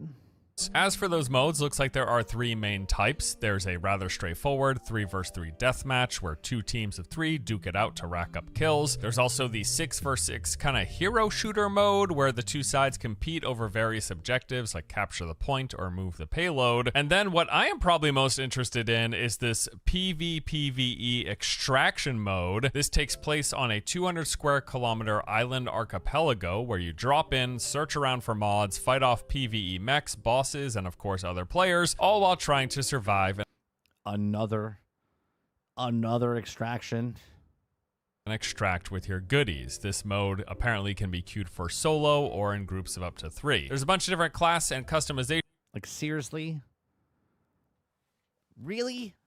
Mecha Break's like, let's put an extraction in here. Options, so as you play through the game, you're going to unlock this roster of characters that are called strikers. Now they've got like their own backstories and personalities. They definitely have their own backstories. Am I right? Probably more importantly, they all cater to different play styles. The game will be launching with 12 in total, apparently, with there being several options filling the roles of an attacker, defender, supporter, brawler, and sniper. And then beyond the base kits, they've also got some customization. So there's cosmetic, where you can choose from a multitude of colors, decals, and patterns. And then there's, of course, gameplay-related customization with mods that allow you to tweak and adjust your attributes or abilities, defenses, offensive, movement, etc. And then post-release, they said we can of course expect additional strikers to unlock, new maps to play on, and game modes to try. Now there was a playtest for this game a few months ago during which they reached a whopping 317,000 concurrent players on Steam. Just a few more than Dragon Age Veilguard or Concord.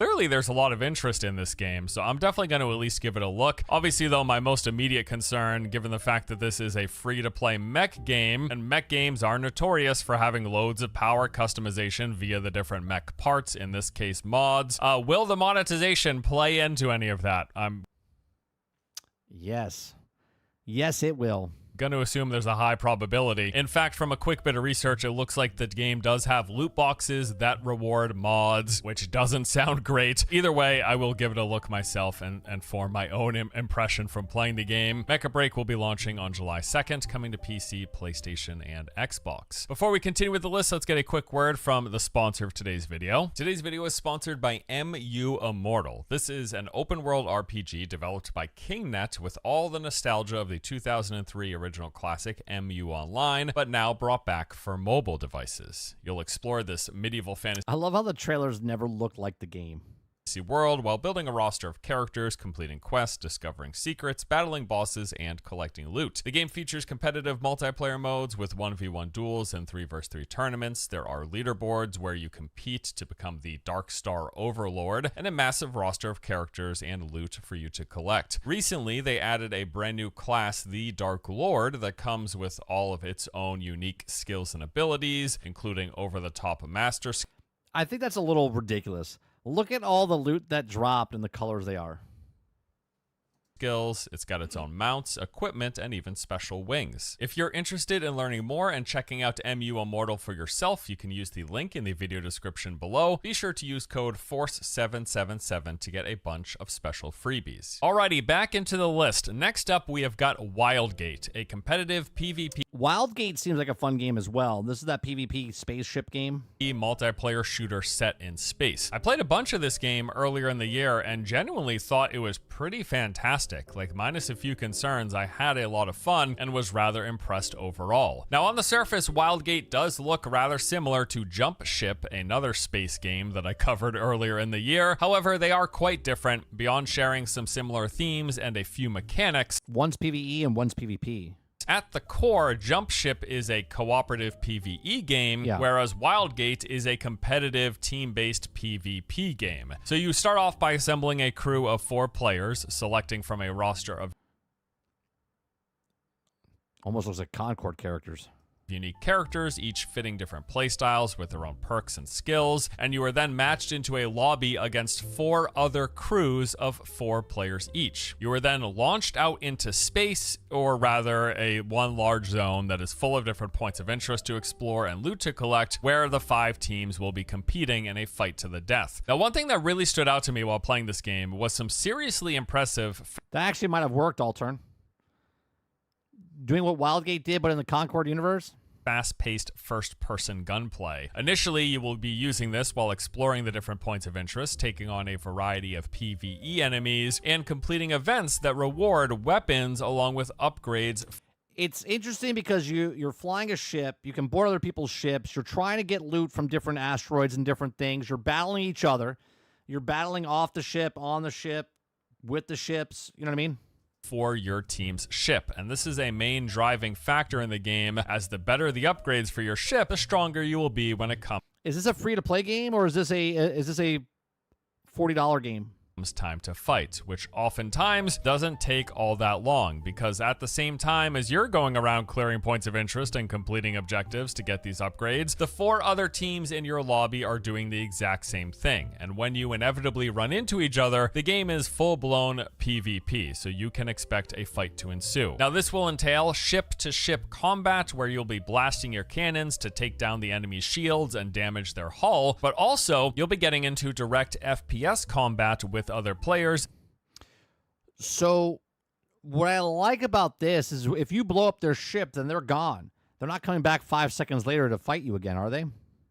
Either by defending your ship from boarding enemies or setting out into space, launching onto and assaulting and boarding their ship. Every single match is 20 players with those 5 teams of 4, and the win conditions are either to be the last team standing or to find this special artifact and escape with it through the Wild Gate, and that's basically the gist of the game. Now, this is the first official title coming from Dreamhaven, a new studio created by ex-Blizzard founder Mike Morhaime, and I can honestly say this is one of the first games that I've played that's said to be from an ex-Blizzard team that actually felt like it would fit right in with the Blizzard aesthetic and gameplay quality. Really enjoyed this. I think the only question for me is how much of an appetite I have right now for a competitive team-based PvP focused game, because that is what this is. But beyond that, like whether or not I feel like playing one of those with any degree of regularity, quality-wise, this game seems exceptionally well done from what I've seen. Wildgate will be launching on July 22nd, coming to PC, PlayStation, and Xbox. Abiotic Factor is a survival crafting game set in the depths of an underground research. These graphics look like Half-Life 2 graphics. What's happening here? Facility. It's got all of the expected survival crafting features, but with some creepy sci-fi mixed in. Now, I've been on a bit of a survival game kick recently, if you haven't noticed, with my obsession with Dune, and I'm currently playing another survival game, which we'll talk about shortly. And during this stretch of me being super into the genre, I've seen a lot of people recommend that I give Abiotic Factor a look, because apparently it's quite good. Now, according to the developer, Abiotic Factor brings a 90s sci-fi twist and rich character progression to the multiplayer open-world survival crafting genre. The game supports up to 6 players who each choose a PhD, which is like a class, building their scientist, gearing up, and then going out to explore a massive subterranean complex. The premise of the story is that this global network of secretive research labs had a catastrophic... Remember the game Xenophobe? Sarge? That's kind of just reminds me of like an open world xenophobe. Containment breach, and now dangerous creatures are emerging from portals in other dimensions and roaming in our world. As mentioned, what it's called, you're right? going to be Xenophobe? playing as a scientist. You Where you're on a scientist on ships and you're blasting aliens. And there's a side scroller. take a PhD, and then depending on your field of expertise, you're going to specialize as something like a plant geneticist or a defense analyst or a structural engineer, and many, many more. Each of these come with their own advantages. You're allowed to combine traits and skills, and then you'll level up to earn more perks and abilities. As for the building and crafting, you're going to be going around scavenging resources from vacant offices and empty labs. That's what I'm saying, Water. The graphics, I'm like, it's like a Half-Life 2 type of game. Stealing company property, raiding vending machines, and using all of this stuff to build a base of operations. And then as you continue to push out and further explore the subterranean complex, I don't think it looks bad. I mean, it doesn't look great graphically, but I think it should be a pretty fun game as far as a survival.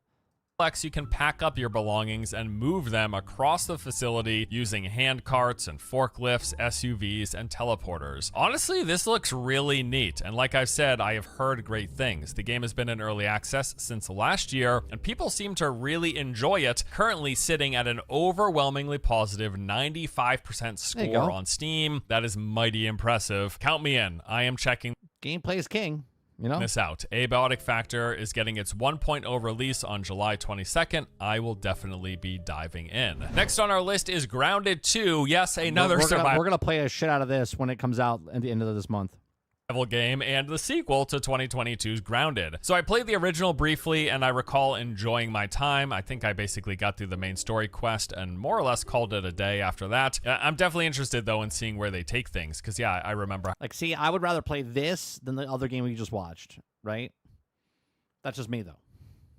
having fun. This will Because the story's better, the gameplay is fun. I already know what this is like. Okay, graphics is visually stunning. continue the core gameplay mechanics and features of Grounded as you play as a miniaturized character who must survive in an oversized natural environment. The game is set in Brook Hollow Park, a fictional suburban place with a visual design inspired by the early 90s. And then, of course, the game really channels these Honey, I Shrunk the Kids vibes pretty directly, in fact. And kind of the neat thing about this setting is that it makes everyday objects and locations more dangerous and unfamiliar, like given your size in relation to them. I mean, just think about anything that you might find on the ground in your backyard that might be inconsequential to your human-sized body, but now imagine that you are smaller than an ant. That's essentially what this is. So like a tiny puddle all of a sudden becomes a massive lake. A little bit of pesticide is a radiation zone, and that almost cute-looking wolf spider, well, it's a horrifying monstrosity. All of the spiders, in fact, are horrifying monstrosities. So players are going to go around doing the survival thing. You'll be gathering resources, crafting weapons and armor, constructing shelters, and contending with the park's aggressive creatures and environmental hazards. You can now tame and ride insect mounts known as buggies. I think that's a good update. Good update. They got rid of the zip lines. They put buggies in there, which is funny. I like that, which now offer new mobility and combat options. And there are now also new character archetypes, expanded building tools, co-op functionality, and the game emphasizes exploration, survival, and teamwork in this dynamic miniature open world. So you could fight on your mounts, which is cool. So the game will be launching first into early access, initially letting us explore a portion of the expanded park environment where we can check out some of that new gameplay elements, such as the mounts, the new weapons, and additional building tools. And then they will be getting more as they go throughout the course of early access into the eventual 1.0 release. I enjoyed my time with the original. It's a much liked game from what I've seen and what I recall, and I've heard that they're looking to go much larger in scope this time around, so interested in seeing how it turns out. Grounded 2 is coming into early access on July 29th. Okay, so those are the main games that I am most interested in this month. Now let's go ahead and move on to the honorable mentions. Striden is a fast-paced sandbox looter shooter survival game where you will... What was this one? Mentions. Striden is a fast-paced sandbox looter shooter survival game where you will loot, build, and plunder. Your team of 5 players will battle against 3 other teams to try to collect 1,500 points and be the first ones to extract. So as you explore the map, you're going to be breaking through locked areas and finding hidden locations and objects, discovering Another extraction. food, drinks, weapon parts, and blueprints that give you an advantage for equipment and points. There's also building, where you have to secure a stronghold, construct defenses, and then are able to purchase and upgrade weapons. And It's spelled STRIDEN. And then in order to actually get to extract, you have to first gather electro tubes, which drop from air supplies, and then you use those to construct a radio transmitter inside of your stronghold, after which you have to defend your stronghold until the radio signal finishes being sent and the extraction helicopter arrives. So that's rather interesting. It's an extraction game where you do the extraction loop, but then there's also a base defense mode before you can do the extraction. I like the sound of that. Okay, so at least this extraction has a different ability well, other extractions, but at the same time, Division did this. Get the loot, get to the extraction point, wait for the extraction to show up, then extract.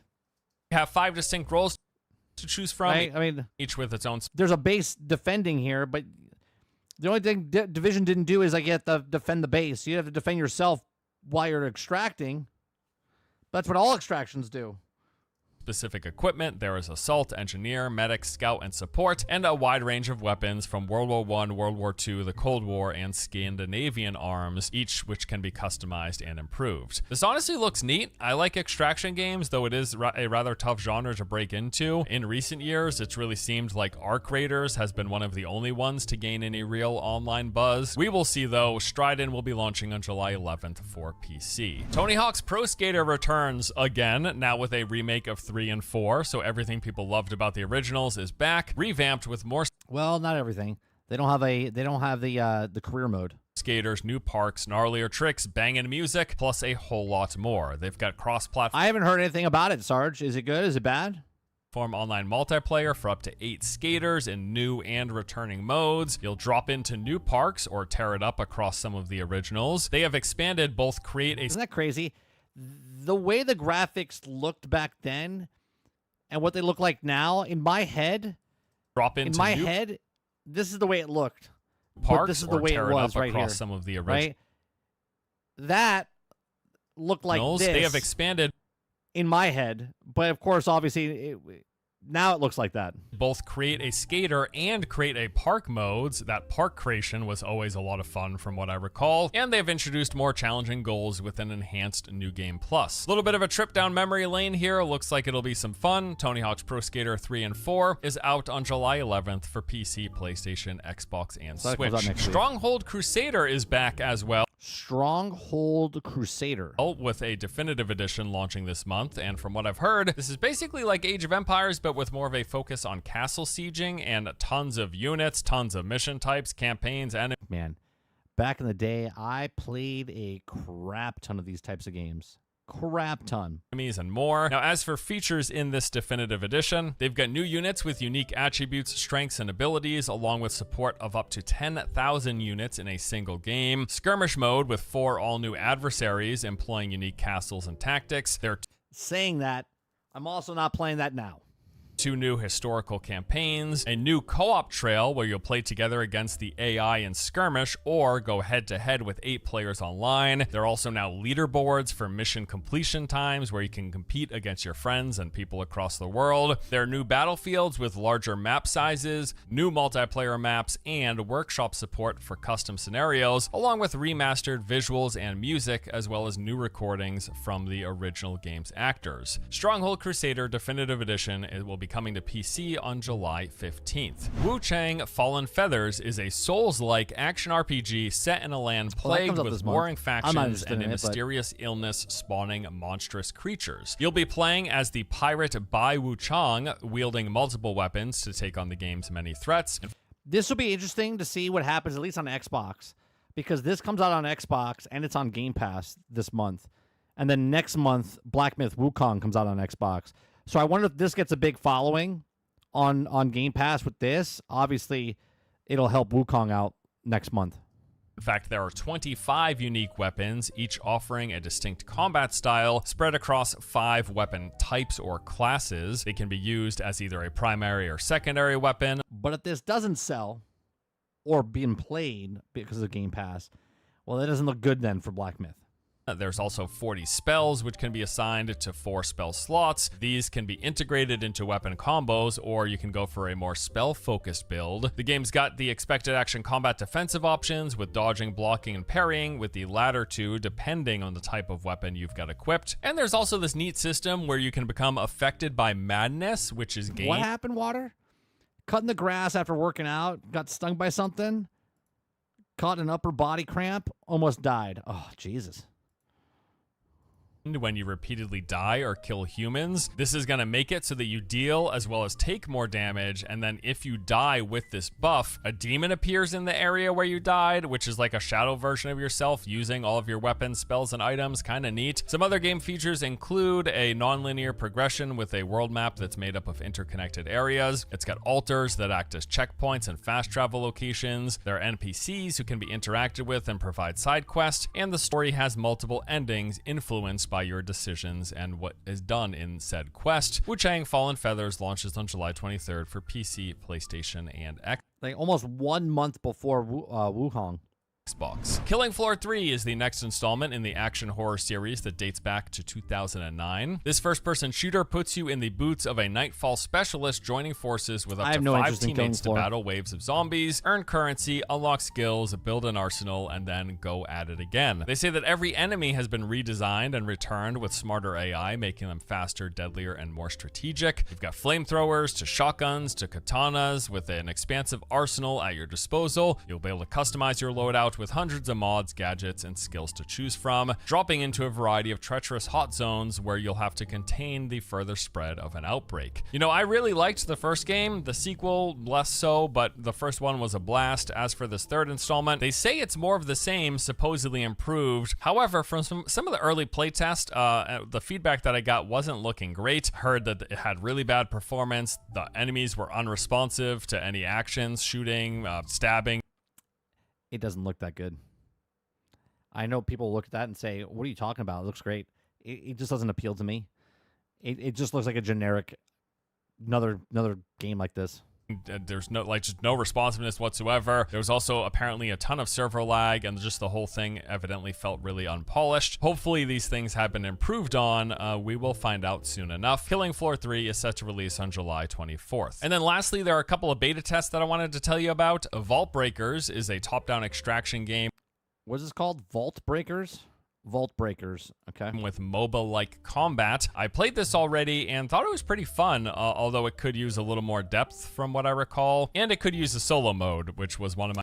Right, Altern, and I would rather play those games than that game. You know? My major complaints from the initial test. Well, they've got a new playtest planned that will be running from July 3rd to the 9th, and this will feature an updated build, which will include solo queue, thank you very much, along with updates to Haven. There's so many of these games as well. This is another genre that's just so many. Like, would you rather play this or Diablo? Would you rather play this or Path of Exile 2, you know? Which is basically the... Lost, what was the other one called? Lost Ark. There's so many games. Between match base, where you pick up quests, manage your inventory, and upgrade your gear. And I think they've made some adjustments to the game map and mode as well. So key registration is available on the game's website. I liked it enough. I definitely think it's worth a look if you enjoy extraction and would like to try it. And Rest for the Wicked. A MOBA-like combat experience. Yeah, Vault Breakers, starting on July 3rd, running till the 9th. Also, as of this recording, there is a limited playtest going on. I want to play this. This looks interesting to me, right? This is Crosswind. That's the thing I wanted to watch. I wanted to watch some gameplay of this. For this game called Crosswind that is running for the next few weeks. This is basically like a pirate-themed Valheim. It's a survival game. It's exactly what I said.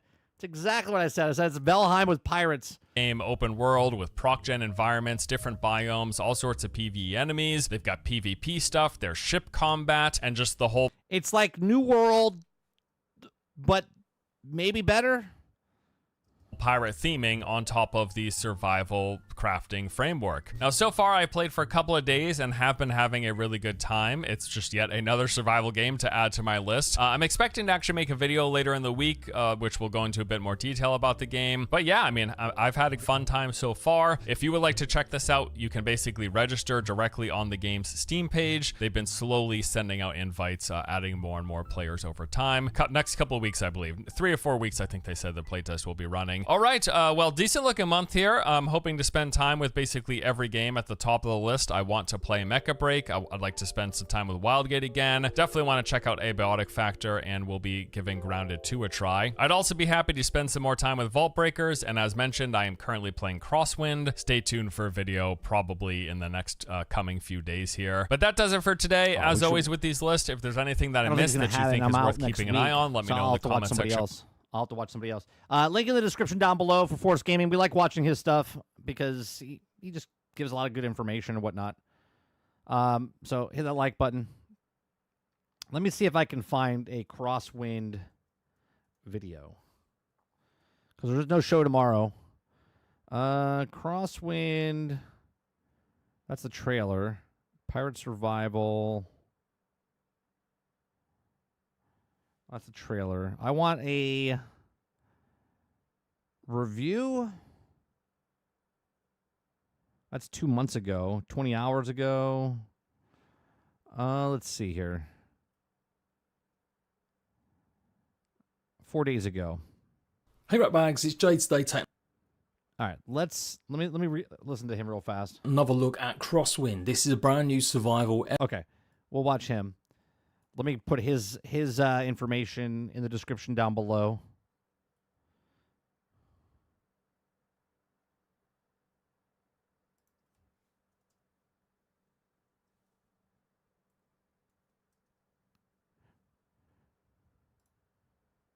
JPG.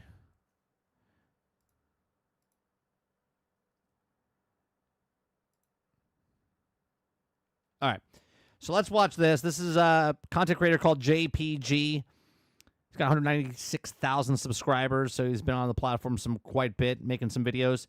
He's playing some Crosswinds. It's 8 minute, almost 9 minute long video. So I think this game looks great. I've been watching a lot of gameplay from people. Hey Ratbags, it's Jade today. Take another look at Crosswind. This is a brand new survival MMO with a big pirate theme, of course. When this got announced, I gave it a good preview, and I got to admit, maybe I over-compared it a little bit to Atlas, because quite frankly, that's the last pirate MMO or style survival game. Right, Atlas. Remember that? That came and went as fast as the wind blows. I played, and it filled me with such disappointment it's been abandoned. But this is a new game, so it's maybe time to treat it as such, and it's a good time to take a look, as they've just revealed. I think this is a PvE PvP game. I don't know if it's co-op, but the people that are playing it right now are playing single player. A new trailer celebrating their alpha release. They've got a bunch of content creators and a small amount of just regular players trying to give them feedback about the game. It's going on at the moment. It's going to last 4 weeks. You can go and request access on the Steam page. And you know what? From some of these trailers and some of the streams I've seen, it does look pretty good. So let's get into everything you need to know so far about Crosswind. See, this is how you do marketing for a game like this, right? If Randy Pitchford was the person for this game, he would ruin it. Okay, but the people for Crosswinds are like, yeah, here, test it out, let people play it. So yeah, Crosswind is procedurally generated. You'll be doing the usual mechanics in survival of gathering, building and crafting, fighting other pirates, supernatural enemies and a variety of weird creatures. The game is PvE, but it does also have optional PvP. Okay, 3 unique biomes, each with its own resources, enemies, environments. 3 bones, each offer with different difficulties. 3 playable ships plus NPC merchant vessels. Ground combat, ship battles, and very first pass of boarding action. Something that Skull and Bones couldn't do. It's going to be a free-to-play game, which does sometimes set alarm bells. Oh, it's a free-to-play game. Creatures. The game is PvE. Now my alarm bells are going off, I have to say. But it does also have optional PvP. It's going to be a free-to-play game, which does sometimes set alarm bells ringing for me because of the MTX and stuff they add. But I'm hoping that a lot of this will be all just cosmetic in the future if they're going to obviously support the game with MTX. It's the one big thing that put me off playing Once Human with their kind of loot box nonsense or keys. So if this game can avoid that kind of mechanics, then I'm down to support it. And with that, it should be launching on mobile and consoles in the future too. So the actual mechanics of the game, they're saying the combat is kind of Souls-like, but with everything you would expect from a pirate survival MMO. Did he just say Souls-like? I didn't get any kind of Souls-like from this game. Sailing the seas, taking on other pirates, finding islands and trying to steal other players' or people's treasures, while also taking on a variety of different bosses. The alpha's apparently got 30 to 40 hours worth of content, with 3 biomes with unique resources and bosses. It's going to have the survival gameplay, the building and crafting to get used to it. 3 ships, as well as access to a merchant ship, and you'll be able to take part in ground and naval combat. They are also introducing some sort of a social hub. It's going to be Tortuga, and it's basically an early prototype for them. So you can see other players, maybe group up together before setting sail. That would be cool. Going on adventures together. So it's like Sea of Thieves meets Skull and Bones meets a survival game. Speaking of Sea of Thieves should make that a survival game. Sea of Thieves would be really, really good if it was a survival game. As you would expect, they're going to add a ton of stuff during its development. New biomes, 2 of them at least. More bosses. It seems like there's a boss at least. Guy's going to come out with a hat. All turn. Because of the hat. Make pirate games great again. With each biome. 3 new playable ships. Another new merchant ship. They got better additions to that player hub. Combat, crew and companion improvements, refined naval gameplay, ship progression and customization, which was something a lot of players wanted and really liked about Atlas. Ship crew on deck, multiple endgame activities, improved character customization, progression, and a lot of tutorials and intros to help guide players. In the beginning days, you will be going ahead and doing the usual. This is like the Souls thing right here. Survival mechanics, chopping down a tree yourself, maybe cooking up some food and trying to get enough materials to make your first schooner or ship. But it does look like you will be able to have NPCs help you automate some of these tasks in the future if you can collect them or find them or recruit them. There's been a good few videos now showing the gameplay really in just nice, not completely super edited. And that's the problem I had with the first reveal trailer. It was showing gameplay, but it did feel like there was a lot of other jumps and stuff that made it seem like it was CGI. But nope, it's all pure gameplay here, taking on this boss who's What are you just standing in a circle for? got access to a bunch of bombs and a giant club. I would say the combat does look a little bit one note in terms of just the moves that we're seeing, but you can see there's a big selection of guns at least and weapons. Looks like they're going for the free kind of food system that Valheim has maybe made even more popular in recent years, where it's going to give you some sort of buffs and keep you going, and you can see the health bar up top, as well as obviously the boss resistances with the shields and a mini-map. So honestly, all really good stuff. Supposedly at the end of the year, it's going to be revealed as a brand new Assassin's Creed Black Flag remaster coming next year, but this might tide us over if it does release soon. Why would you need that if you have this? If they just keep adding to it, you've already played Black Flag. Why do you want to go back and play Black Flag again? And ultimately being able to play with your friends, take to the higher seas, take on other players, or just simply go and adventure and build up your own fort sounds pretty decent too. They have got a pretty in-depth I think there's only 3 bosses in the game right where now. They've got literally questions from players and answers pinned. So go and check it out for sure. So I do recommend you go and join the official Discord. I'll try and leave a link in the comment section to check it out yourself. But a few things to note. It has been made in Unreal Engine 5. They haven't locked in exactly their free-to-play mechanics and monetization just yet.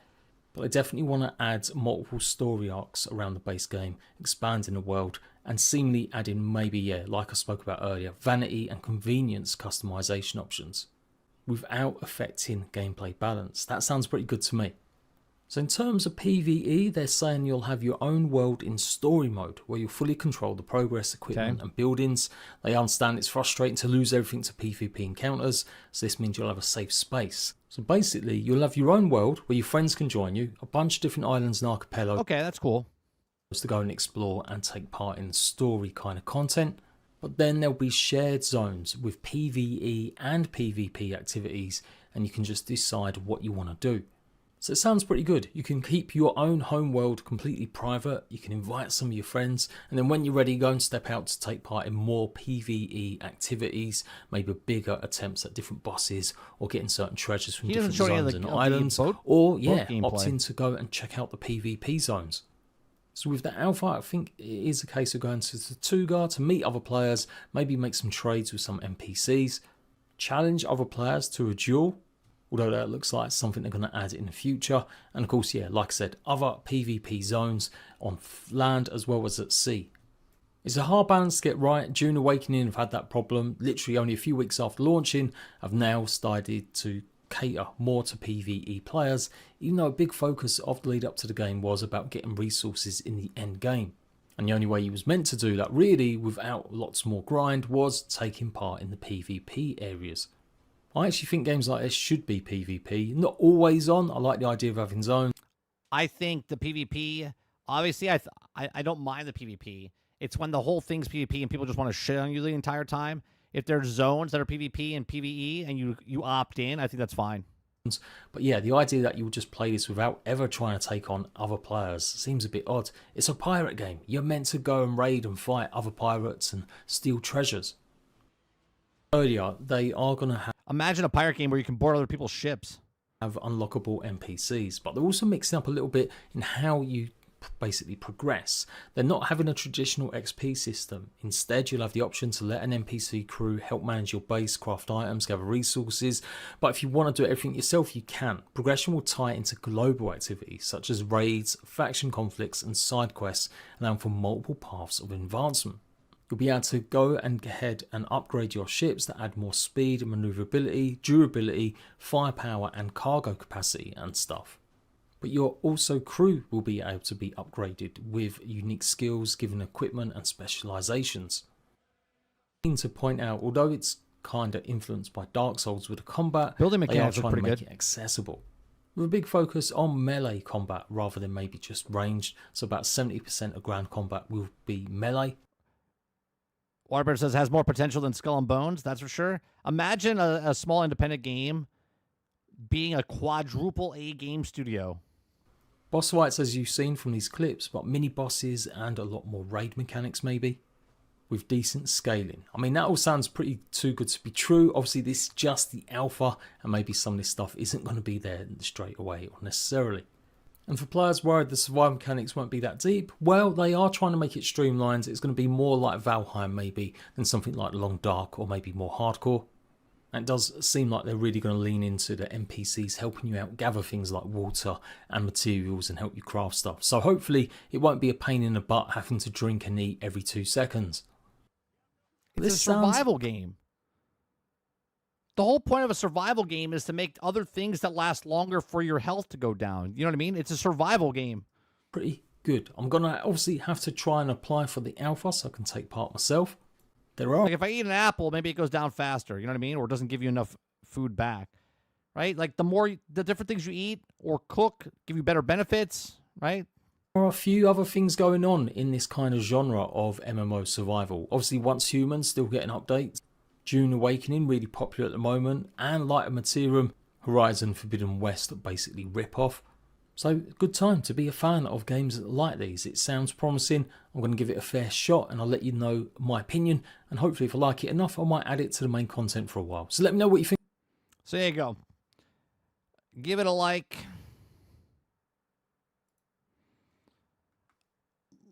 The survival games, I think Dune needs to do more of a survival. If you're making a survival game, you need to make a reason for me to cook. You need to make a reason for me to do certain things. You know, I don't want a survival game to not, like in Grounded, when you first eat, you have to eat quite a bit, but then the farther you get in the game, the lower your stats go down because you're eating more food that's more heartier and stuff like that, right? That otherwise, what's the point of making? What's the point of eating an apple if the apple does the exact same thing? If apples are everywhere, and I can eat 10 apples and get full health, or eat 1 pie or apple pie to get full health, there's no difference. You know what I mean? If it takes so long to make the thing, And it does the exact same thing as the lowest common denominator in a survival game is just eating apples, and there's no point. Right? Sea of Thieves a little bit. So Sea of Thieves, like, you eat a banana. Or no, I'm sorry. Yeah, you eat a banana. You have to eat like 10 bananas to get full health. Or you eat like 2 tomatoes.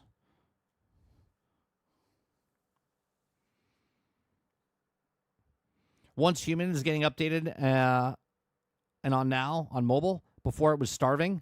And now you eat and get buffs. That's what it should be. Certain things that you cook. If it's just a bare minimum of the food without the ingredients. If you make something with the ingredients. Then it should be, you know what I mean? Really good. Here, we got one more video. Yo, what's going on, guys? DeWobs here. Welcome back. It's about Marvel Rivals, so let's watch this one. Let me add this one. Because he's talking about the next season.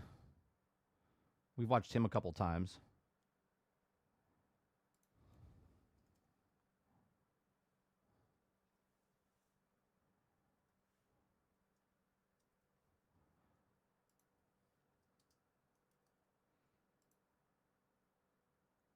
All right, let's see what's happening with Marvel Rivals. Back to a brand new video here on the channel, and the Season 3 trailer is here confirming Jean Grey and Blade coming to Marvel Rivals. It also reveals a bunch of skins. It's absolutely awesome. So I'm going to just play the trailer for you right now, and then we'll take a look at a deep dive into what's coming that we can see in the trailer. Right, Altern. If you can just get the bare minimum from the thing, and there's an abundance of it. I find an apple tree, and I just eat 10 apples. I have like 100 apples. It's like, oh, whatever. I just eat that. There's no point of trying to get the next thing if the lowest common denominator does it for me. After he yawns, another comes to my Clintar. We already saw this. I don't need to watch this again. I want to hear. New Clintar map in the Clintar core, and it seems that he has used Hela as his queen in black. He has nullified Hela, and she is kind of going to be working as basically his sidekick as a villain in Season 3. And I believe that means that Hela will be getting this nullified skin. You can see here, she has the null logo on her forehead. She has that really cool black, red, and white costume. And also, it looks like this will probably end up being a legendary skin since they've made some really awesome kind of nullified versions of like her ultimate and her crow and stuff. Very, very cool. So I hope that's like a battle pass skin. But as we know, the heroes are going to be fighting Null, and that's where the brand new heroes come in, because we have... I like what you did there. That's a hella of a suit. Jean Grey showing up in this trailer, and this is our first look at Jean Grey. I believe this is her base skin. Very, very awesome. I see what Miller Ross was saying about how cool she looks. This is probably the coolest I've seen Jean Grey looks. Here we can see her with the Phoenix Force around her. I assume this will be part of her kit. It looks absolutely stunning. And we can see her fighting Hela, but then Blade comes to the rescue, the other hero coming in Season 3. And we can see him wielding Dracula's sword. Very, very cool. It's like glowing this red color. He even sets it on fire. I think he kind of partnered with Jean Grey there. But we see this epic battle between the two, and then we see Blade go like absolutely crazy. I believe this is a little bit of a hint to one of his abilities. The Blood Liberation. It's his E ability where he activates vampiric bloodline and he becomes stronger and he can restore health and things like that. So I think that's kind of a... Yeah, she just completely destroys the entire map. The game actually closes down all turn. She explodes, and the game just goes to the dashboard. A hint to that. Obviously, it's in a very stylized form in this trailer. But then we see Jean Grey, and we can see her two forms here. Obviously, we have her human form, but you can see her Phoenix form is in this other embodied form, this fiery version of Jean Grey. And then it enters her. And these will be the two forms that she can have. Now, we don't know a full description of her abilities. However, the trailer does seem to line up with a lot of the ability names we saw leaked. Of course, having two forms, and there was two forms of a lot of the abilities. There was the telekinetic transfer, the psychic transfer, the telekinetic explosion, and the psychic explosion, along with things like the Phoenix Ray. And in the trailer, we see both of her forms kind of attacking at the same time. Her human form, we have this pink kind of psionic beam, and then her Phoenix form has this fiery ray. So is this going to be a case where you can actually use both forms at the same time? I'm not too sure. Like I say, this trailer is more cinematic than gameplay, but it gives us an idea of the style that they're... I would think you can transform like sort of Cloak and Dagger. Going for, I mean, man, the fact that we're getting Phoenix and Blade in Season 3 is going to be so awesome. Maybe if you're her and you do her ult, it's that beam. But if you swap to Phoenix and then do the ult, it's that ability. You know what I mean? We can also see that Jean Grey is flying. You can see in her human form, she is hovering off the ground. So I believe she is going to be a flyer, just like Ultron is. I think this is going to be a flying duelist. And again, we can see her Phoenix form kind of depicted floating with her in the background.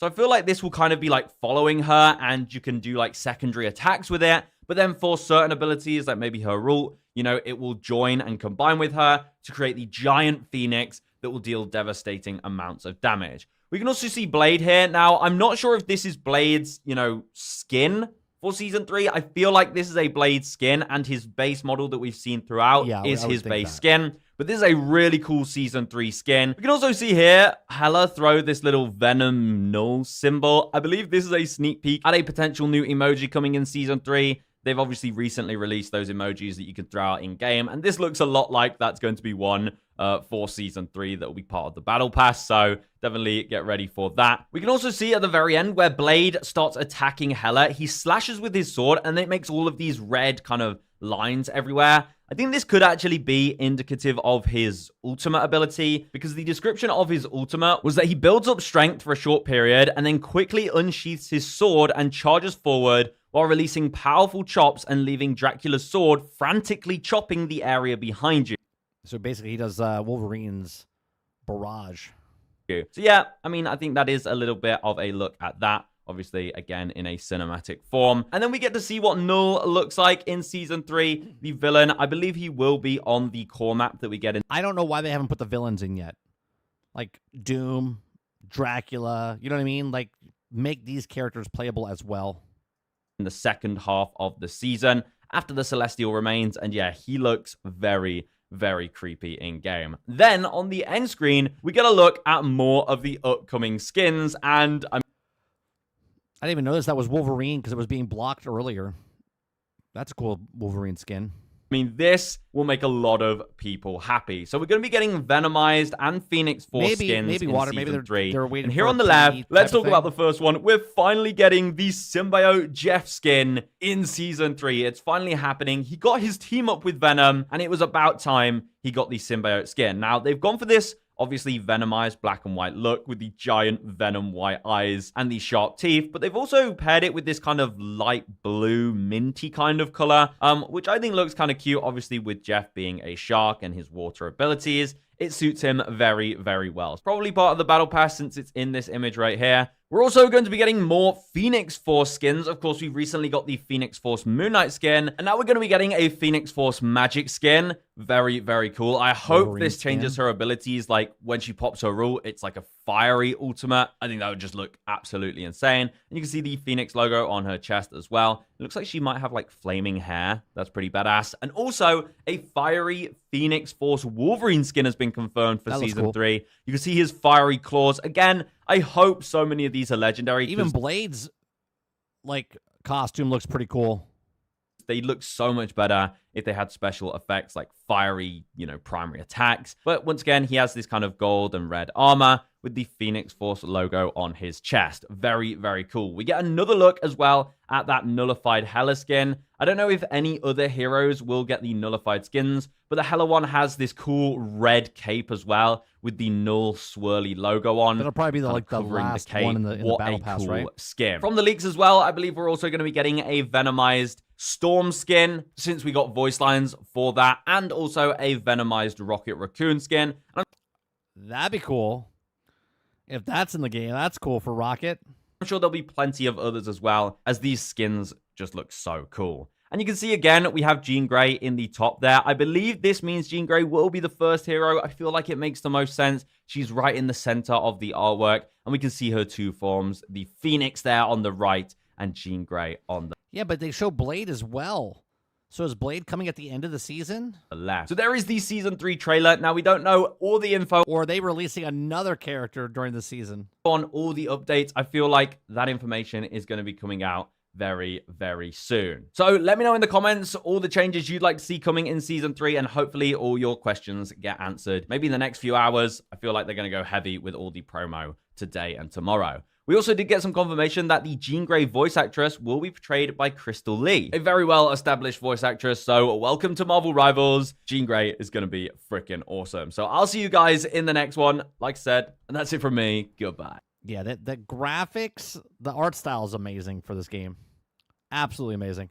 What you said earlier, Water, imagine these graphics, like this art style with Ultimate Alliance. Like, bro, come on. That prints itself. Just think about it. All the skins that you can buy, right? If they did an Ultimate Alliance where it's the same game, but you just buy the other skins for yourself, you can team up with your friends. It just doesn't make sense. It doesn't make sense. Yeah, so I'm just confused. Is Blade coming? I know Z said earlier maybe he's coming at the end of the season, but they show him both in the season. Blade was teased like 2 seasons ago, right? We saved him in Season 1. Season 2, he moved halfway through. Now in Season 3, Jean is going to be the main one coming out, and then he comes in later?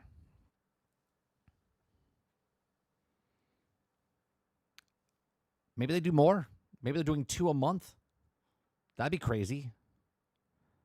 Season's already a month long now. A season's a month long now.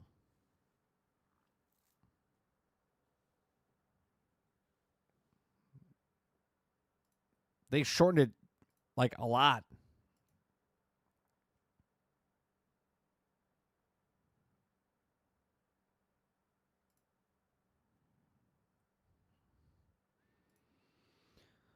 All right. We've gone over quite a bit of stuff. Watched a couple videos. Went over a couple news stories. We'll be back tonight for some more video games. That'll be 8 p.m. this evening over on 30 and Still Gaming. You could also, with the links in the description down below, you can check out the album that we have. Let me bring it up real fast. I think it's on Spotify. Oh, I know it's on Spotify. It's on iTunes. It's on Google Play. It's everywhere, right? So it's called Perk Up, Press Play, Volume 1. There's 20 songs on there. We also have single tracks up there: Controlled Steel, Know Your Industry, Skip the Boss, John Walker, iTunes, Google Play, Spotify, Pandora, iHeart, all the major platforms. So if you guys want to help us out and support me in another way, you can buy the music that we play in the beginning of the stream. Appreciate it very much. Like I said, we'll be back tonight, 8 p.m. Eastern. There is no stream tomorrow morning. I have to extract a tooth, so I will be going to the dentist tomorrow. And then we'll be back, hopefully, tomorrow evening to play some video games with Sarge. Appreciate it very much. You guys have a great rest of your day, evening, or afternoon, and I'll see you guys on the next one. Thanks for hanging out. Peace.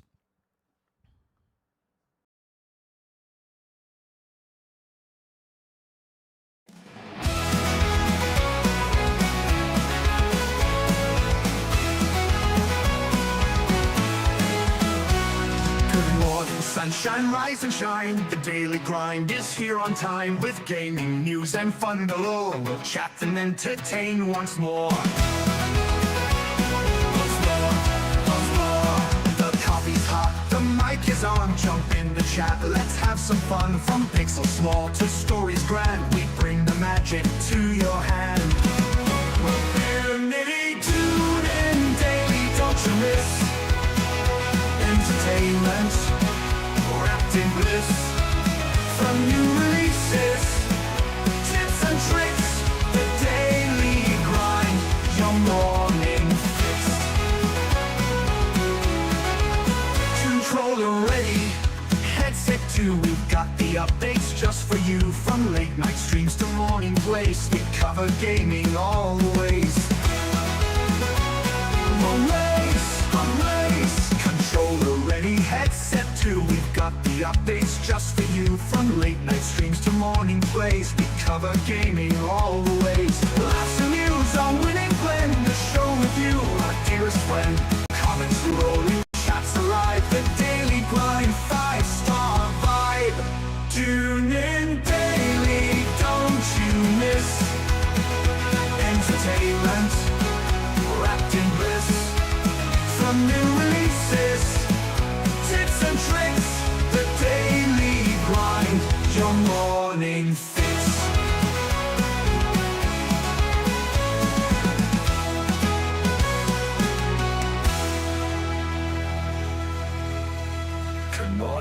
sunshine, rise and shine. The daily grind is here on time, with gaming news and fun below. We'll chat and entertain once more. The coffee's hot, the mic is on. Jump in the chat, let's have some fun. From bits so small to stories grand, we bring the magic